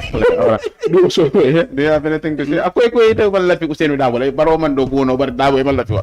Nga fonne fo batata nte mu fulolet baraka munta kon tele mandinka kango moy dolu min mu mandinko anum ibe ka fale ko nga audio soto afaye audio nyimpile Okay. e alo nte mem fo akoitale nko nim pati nim mo jamale kachata woliye mem fo ntenga wala 5 ma fo nte dudu jam ko Okay. na kamale fay momo nyin audio so wala ni mo le kachata mol ni moliye mem fo ntenga wala sata ko wol man la fi baro la nyaawonya ko ate baro le fi siata no ma fo dabo fo ko UDP andu na audio kono nka ka asafe ya landi ko wolbe tala barokan 2021 alliance men keta nena masoto nyimbanko ka so but do you hold that conviction ko Barrow is better than Dabo? Not me. No, I'm now asking you. No, nte boka wo comparison ke imanke kilintiva aka munta ko ni bol ni mol pareta ka Barrow ni jamme compare. It is very different. Nte I want to compare people that are comparable. Nta ka like but so you don't compare them like this guy is a leader, opposition leader, aspiring to be president. This one is a president. You can't compare them. For how long has Dabo been the leader of UDP? 96 to date. How long have Barrow been the leader of NPP? 9 years, is it? You can compare the two. And the struggles, the challenges are different. NPP was created on a silver platter, unlike UDP. NPP has never experienced. No, but we're talking about issue of competence. Barrow will do a better job if he stay, or Dabo. Citing competence and comparing, these are two different issues. It's a matter of language. When you compare, you're putting them on two sides, and you're looking similarities and differences. For instance, I know what Dabo is contesting the coming elections, and Barrow as the incumbent. As a voter, you wait to see, okay, should I go for Barrow or should I go for weighing and comparing? They're still different. That's the apple that I am driving at. I think you're using technical language, technical to just. No, it's not about technical. I think has never experienced being an opposition. But I think it's easy. It's easy when you are the incumbent. I think it's easy because UDP use. I think they will say Barrow is not competent. Nobody, somebody can say. You can say like there are people within the NPP. Most of the people yesterday was Barrow is our Barrow. Barrow was there, Moses. Barrow was there, Barrow. No, I'm saying when the coin flip again. Remember well. If you look at UDP, would say like, okay, Barrow is not competent and his administration. NPP would say, okay, Dabo is not competent. He cannot even do better than Barrow. So for you as an individual, that is Gambia for you. Nah, for you. When APRC was opposition, Dodou Jah was talking about this government. The same people within the UDP, they called me, they praised me, and they made me a hero. But when I said I support Barrow, I'm a hypocrite, I'm an evil person. That is what people want. That doesn't define me and it doesn't change my stand. That's me. So, but okay, to you, Barrow and Dabo, who is better than? I can't compare the two. They are incomparable. But for the fact that you relay the message, it means you sided with Barrow. With message? Now, if I don't trust in anything, I don't want to like compare between the two leaders to see I cannot compare Barrow and Dabo. Malafike compare. If I relay a message, Jamaica Memfongo, then I have an interest in that. No. Nyinin Karolo. Meaning Karo Ninja Biro Walebe. It was a telephone conversation. Commander Lata. Hello? Hello? Hello? Now? Now? Wallet. Alhamdulillah. Tanda. Yo, mala program wala mo ka. Abaraka. Yo, ndo ko Omar ye. Apa ko? Ela dia mo ni ba ke social media inte la program mo tra ni ko succeed. Nyanda ka bunke? Ela dia mo social media ko last time yalo ila dolbe dia mo kan so ba ko baro bola jande. Yalo si ba la kay la pour jande ka ni ko control no. Okay. Ni be dia mo ngenta ka rapport la ba ke social media ko organize apni ni page country na press conference ba bari social media yo ko ke la pour el program mo sen na sia yo le da wala ni ko succeed no. Ora abaraka mes. Thank you. Ya baraka ba. Commander Lalwe Commander la ngeta hanisa komi bina ka nyame ngani Commander Lata. Hello. Na? Hello, Kirfado ma. Hade.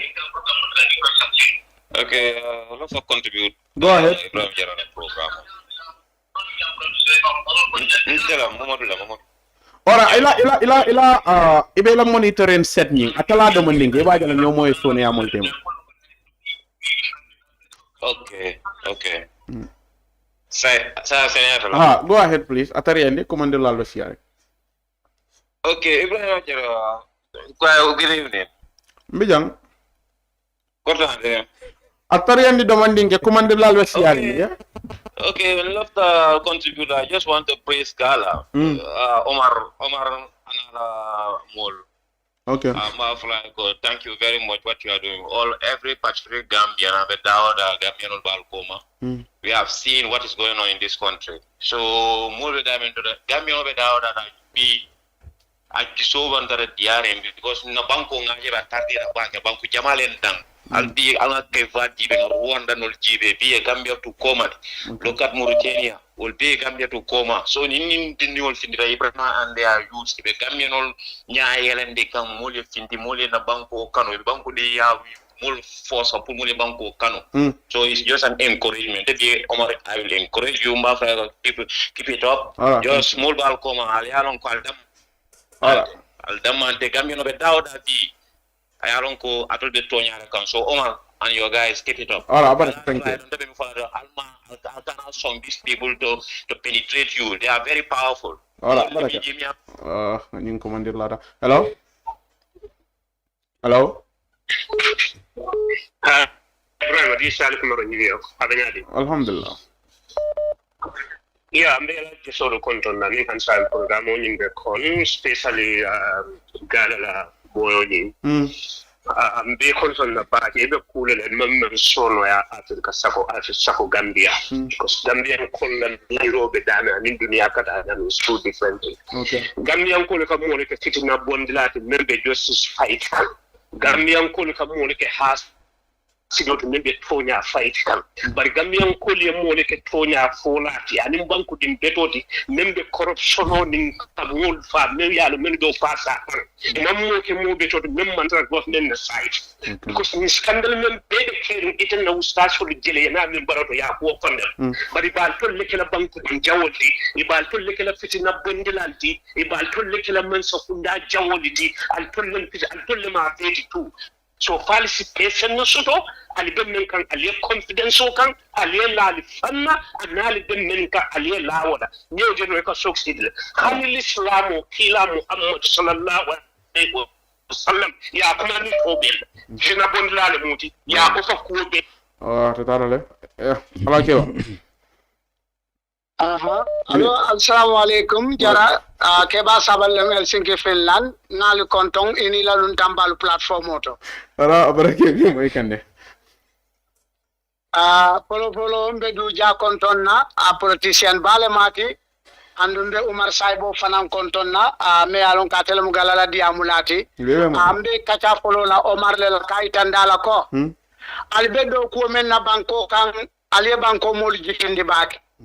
Andung alba katakanne fanan nyimman sakunda aliye presole le ang me alon ka warata bake katu albe tonyale fasakan aliye india mom nem demoy nyimman sakunda jawo wolel bal tinya kam pudin kama isikanano aliye presome le kan banku din kende amu menti momo inyanta lole banko ne andung komen politician olu ni molu kanam fokafo ni ye même forma yenen alikana wodanku yenin toja wo men lalla amanke alisonte because mbenga jelal be men ke kam bankoka ngo hande atara ko ye ko moye ko dol di Allah ko menu kana ngela pas na pasol le sende bawal buka mojo andu wol kono jama bi je tedo kula ninga adia $2000 sidila mol bola wol kono men mol ka di alle ma di alle kama ko al mu business institutional tale profit ini aliya ko dola nyoka manke wotide ila fitali janjandi lale alikana son yali janjandi aldiya mu molye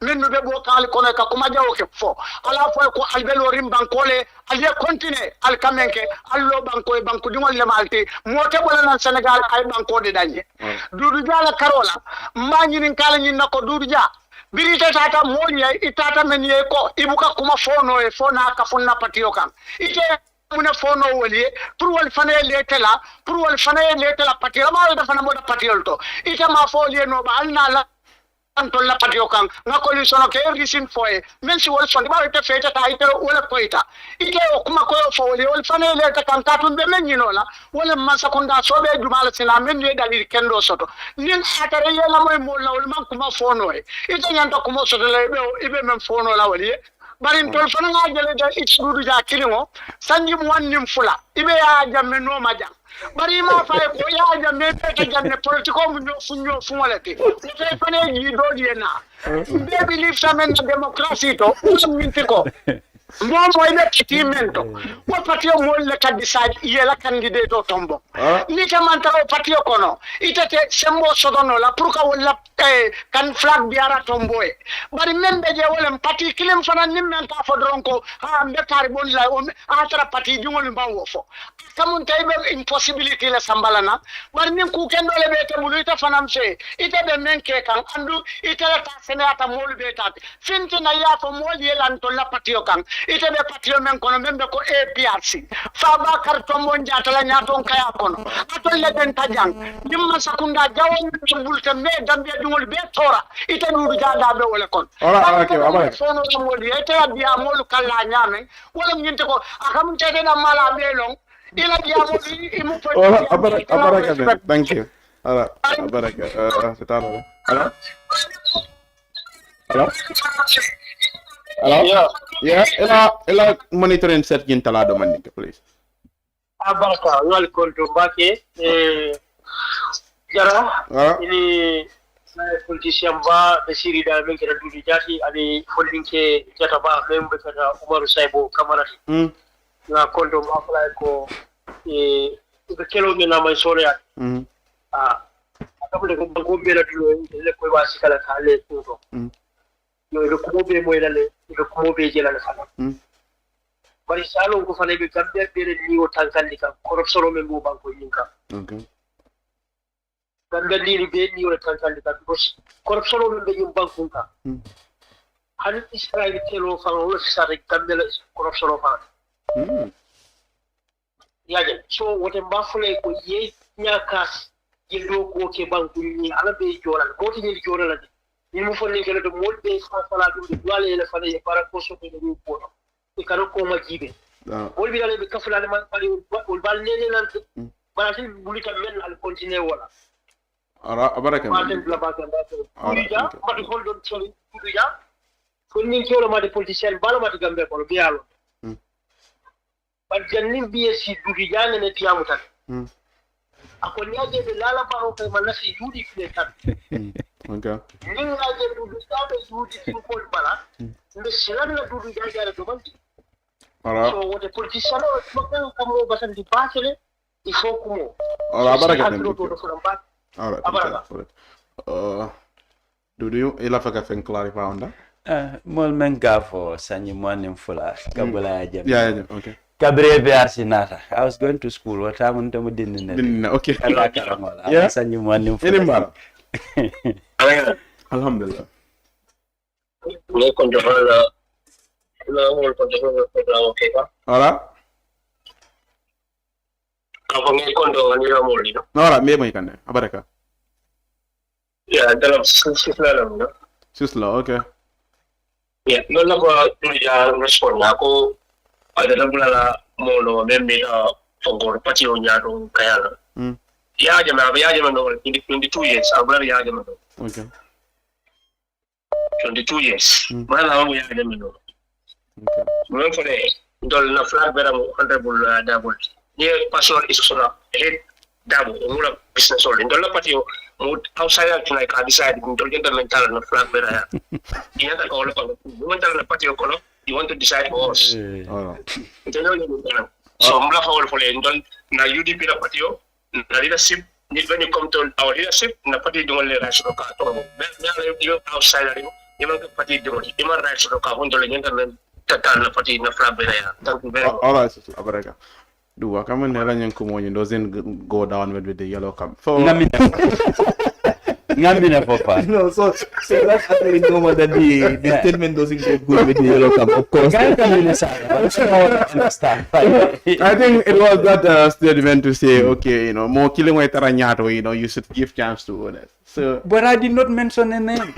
There are so many parties in the BJ. Why are they picking that one? Khalifa has been there before that, but did I mention name here? You're not hearing anybody from Doi complain or making. I did not call a name. Why are they owning it up? Very sequence of events. That's long ago they have elected Dawa as their flag bearer. Send them a motto for them. Hello? Hello? Yeah? Yeah, ikaw si kandi demanding ke yala monitoring set nyin tala nga nyin local culture. The guy has been calling for a while. Hello? Hello? Na?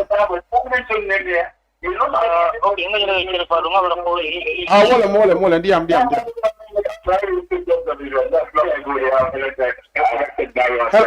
Ela monitoring set nyin tala ibe programo nyin jibe kam dameng atala demanding ke bajala nga nyoma ni yatar yende commander lal basiare na hota. Assalamualaikum. Waalaikumsalam. Jarabe nyari. Mi jang? Kodran. Alhamdulillah tar yandi demanding ke ya. Ya, andra gam fadrong ko nana bugala fi. Nana wala fi nana bugala fi. Nana bugala fi dudu jabo wala nyama ngala 2021 ngala ko momoy. Ara. Ala va ko gambe no madrasino momo ni la fa gambe nyaado tala. Ite padira intereso jiga gambe intereso la jibela ngabango fale. Ara baraka. Yo baraka. Do. So nde meta kanyin kumol moy. So okay. Kuma kutati. Meta kanyin moy. Yeah. Abange bi Germany, yeah. Ikase kan ne correct. Hello? Hello? Okay, ata tatale. Kamunda watu fongola fonjam fala bari han say mo commander ani saying commander la lo siare na boy no. Commander la dan tan. Hello? Hello? Yeah. Yo, Ibrahima Jara. No? Albe programme kon kere fatu kodi. Yeah. Yeah, Boubacar Silla le me commandiro la siatu lafta ka contributor alla programme la. Alright, go ahead. Yeah, follow numbe Saibo kontona defa onata no Gambia jela mabeta kala la protest la don. So but na advice obe kala minti wala tonya ibe banku doku wala. Banko be nyaabe kanne. Okay. So itelu ilafta minna ni yaje man sakunda man tara tama deka. Man tara silo nyinkan ibe min kele kan ye continue ka kele molbe kumo be folela. Okay. Bari ye si on lo dani ye si on lo ku kendo le kan andi kana ko majube silatije. Nin carte fayo finansita. Ya kata ye la mol kam miliyalon ko yaje ko walla se fali on fena no tonya yele kay carte fay. Okay. Ni wobota je Dodou Jah la kumu.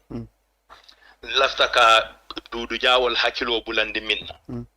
Wolam ko ntangaje ko ikaboy Usenu Dabo kan. UDP yesafero la ke sign ko momo lafta nyinindiro la pour kallo president yala yesaferoje. Woto Usenu Dabo manche flag berati. Flag bearer place obe empty rinne. So andate mu UDP diol ta ay nyanto soto la pour ka nyindiroje ko dinniwol nin cebale nyindiroje dada. Anon Dodou Jah wol nyanda kalon ne ko Gambia banko nene man ceba president soto. Nyin toro min be mbakan dinniwol la yasinna. Iko kabirin jawra bina 30 years. Kabirin ya jamme be da for 20 something. Adama Barrow fanan fele dinniwol. So sa nana man keba president so de ka fo dinnin ko ali na jube ngalla finna banko la min se banko sambano de right direction na bula wono kam patimi yalon ko ase banko sambano de right direction na bula wokan Alright, thank you. Barak. Okay. Kamanda program kala horo la pasira so commande la pasira na but we leave it at that me yalan ko wala man dunno program on nyin kono si hakoto ni morta man talata nala ni ala ende ma ni commando ke kota ken ni manta benda si dunno program on nyin kono because commande la kasiya bakele barika fo etel be ko ya baraka bake ka wato menta ka bula nyum program on ma me yalan ko wala politique kachati men kanale talata ila commandiro ko mayra program ko no bake ani men yalan ko wala be ka program on nyin jibe du kamunta wato la fonjam fala le bo kamunta bi ni jaman la bango jibe même social media kamunta e bajale ko men yalan ko wala resign ta UDP kamunta be la mu role da dia kan pareta pour ka finde kila lot la itandi atanyin la nyindo iko yi talib mina ka jada ko wala membe dende yurwa ko wala are you advising him to put up his own party or to contest as an independent, or he should reconcile with UDP? Life goes on. Well, to be quite honest, a dependent bela filaminela. Apa di Yamar bukan awalnya? Ini apa mau Yamar lagi? Kah wala dong? Dia tak telu amal lah telu. Kana reconciling with UDP ala sembo behold. UDP is a party, is well structured, mol jamale babul. Bari fabe fit in nola. Yala, ise taraku ku kono. Any step tadoro mol men la nendero wale kabule no. Nde mba fola man sila fenda kabri sita yanga do mandingo memfo momo kolta ya Dodou Jah. This is what people expect. Mol kajiki nyina anytime ko ni kuma madorong ibinela kan. Wan ko there's nothing new nka kumol memay. Meta kamoy. Amam fenne fale Dodou Jah be kala Dodou Jah. Nte man sila mo. Mol be ka dol be ka fo I don't like dabo bibi nin dabo benta. Nte man tara UDP. Bari dolu be kono loya dabo intele lon katambe itola. Hani bi nin ko be kafla UDP be nafa men natela UDP itolta ken wala ni dolbi je kabri 96 yemene na ba patila fo kamol nen kamol ataka bant so nde nyin ku sifal bukande na miro ngawlef an sita dawa dan kafole barolom bang APRC lom UDP kafole andu mam moto fo patiol bi jele kabri 96 amad ba wala keta NRP la nyaton ko fo mokote ya nyaton ka yal ate mo kilingola Henry Gomez fanam be wole nyama do nindo pati o pati be wole nya membije adam male kataraje apuka sonka jenke wole be Gambia anunte ka fala at workshop stakeholder. There is no internal democracy at political party internal democracy tije mo me ya nyaton ka ni do wulta ko lafta operasola beron le betar lay imma e ko mabu e UDP imole foke ko UDP a process la tamandida or you didn't believe in that be khawale fo ibe kawale for process janning molbe futala jang nde dabo ning fature la interview mo ajibe a fala ko ni UDP atombo fate mene fae aka ko ya dundi ma dundi be tele tombo o fotale wata mo nyim process o man si so you didn't trust the process ni dabo ko alafta moti je message soto no wolum toñati ano manke UDP damani tata pati dol fana wole bije internal democracy leti je. Okay. This is the issue. Mol minul be yanjini munati na talib da mala attack parce que hajire ko atele se opportunity soto maybe pour kaso ya ate bondije to mal men tout bari ma bonda fo le what is the vote talib bari kula ya sabu like you want people if they are you said no amount of criticisms will make you to go back. If he also believe in himself, no kind of criticisms, make him change his stand. Certain situations ka tarajele nteka si media nka kumalle fo APRC man la fi menna bari bukanne. I once said it at media doto man la fi kabida to fo nko UDP is the most structured party in Bangkok. Some of our executive members were not happy. Even within the executive page, WhatsApp, they complain. But nteka memfo ngalon di tonya leka nde manka o politicians sifat man la fi UDP la set tonya be dawo damba fola munati nanga fo dalil le bembulu local government election ka for region wi nanena man soto nyim Bangkok if they were not structured and organized it was soto nola and wolum tonya te you give them that credit nde buka mo nyako no jibe mo sitambe tonya fola president and minister dem mo koteng fo ni man Dodou Jah anu lafta mem fa damba fa minul be kadde amoke ni benta ibe menekala ani fet ngan la miro le di andu belori wakat voilà Omar okay Gala movement kamonda bango dingal koy mu jarul even that bango dingal dol bije man kon dani so I think the commission of inquiry lal kam wala ka ko bang anyway. Of course. So you come and testify and if people want to investigate Gala, why not? You can set a commission of inquiries, maybe the Jara Commission. So, but good to have you on the program. Thank you very much, Jara. Until I come for Banco Dingole Olenko, Gala mu Banco Dingola movement ulti. And movement o niba lokang ibuka loaning ku dasaringola. It must be driven by clear conviction. Okay. Ninko conviction waleng lanaya. Ilan miro ni. Ilan lanaya. Ano ilan lanaya buka dasa nila patara movement okono. Okay. Kombi yeketeng sama yemira here because consistency wala ka movement o sabatindi wala ka move ni. Ende dolje. Activism is a clear conviction for us, just like the way religion is a conviction for me. Okay. You understand? And that's what is driving me for the past 10 years.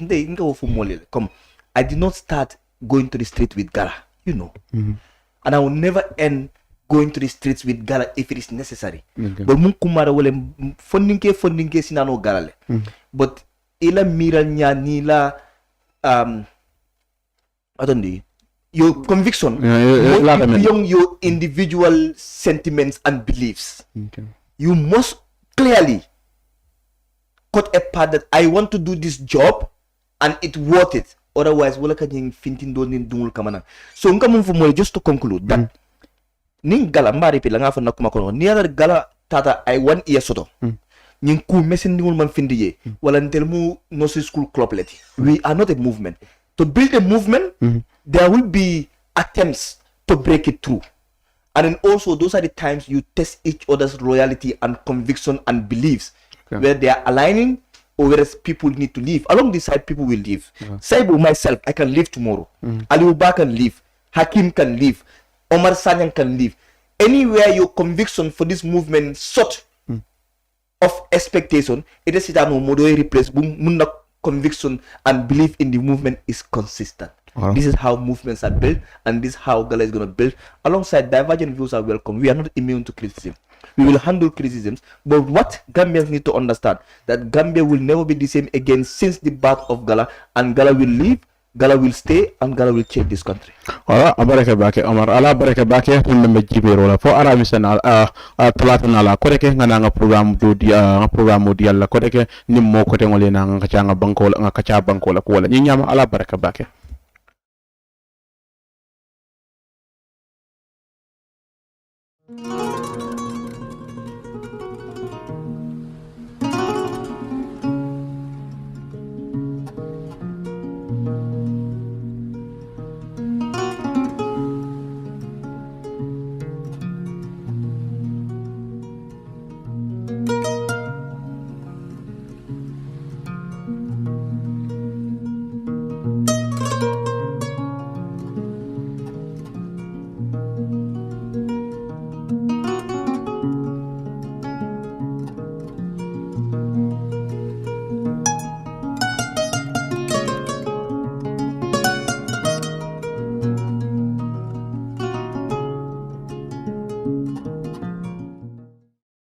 Hello! There's a new update from your favorite GSM operator, AfriCell. For all of you that have struggled to buy cash power beyond $7,000, AfriCell has done it again.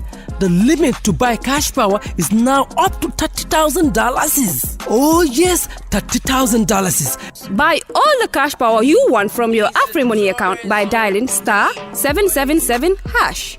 Where AfriCell goes, nobody dares to follow.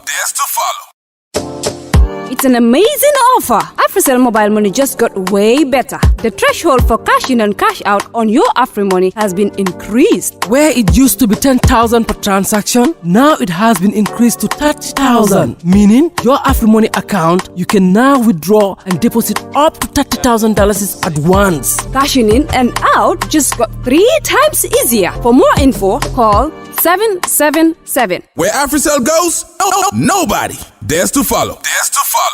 Traveling has never been this simple in the Gambia. Oh yes, you don't need to visit the GTSC depot just to get a ticket. Just download the Yona Wallet app today and enjoy hassle-free bookings. With Yona Wallet, you can buy your GTSC bus ticket right from your phone, anytime, anywhere. From Kanifing to Dakar, Dakar to Banjul, or upcountry routes like Kanifing to Basse and Basse to Banjul, Yona Wallet has you covered. No queues, no stress. Just safe, fast, and convenient ticketing at your fingertips. Choose comfort, choose convenience, choose GTSC with Yona Wallet. Yona Wallet. Your money, your way. GTSC, moving the nation forward. For more information, please call 1124 or 221-1668.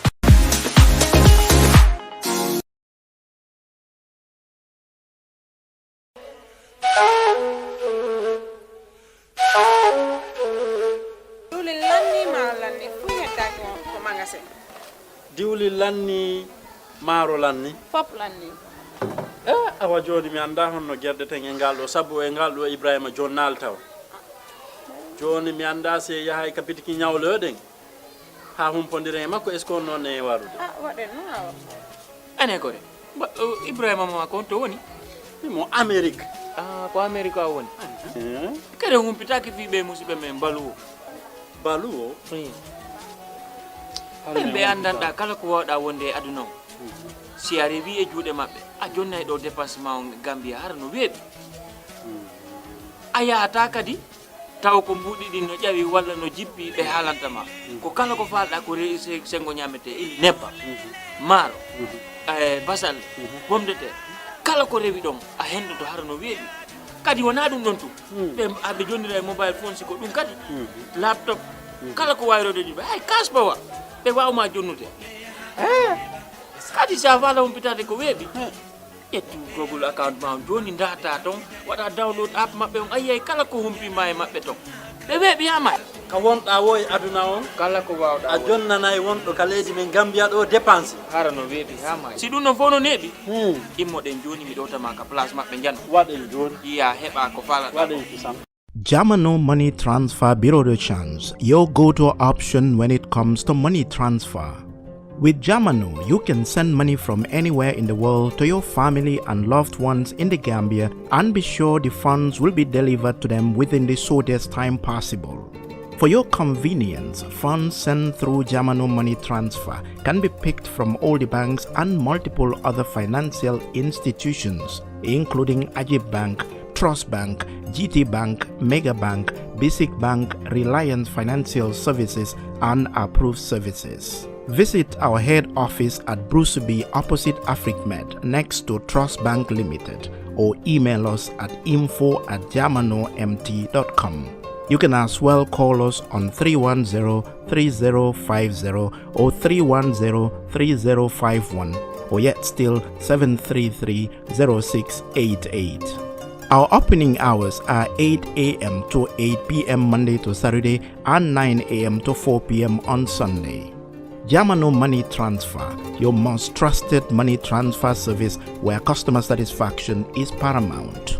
When you think of a simple, fast, and reliable money transfer, think Jamano Money Transfer.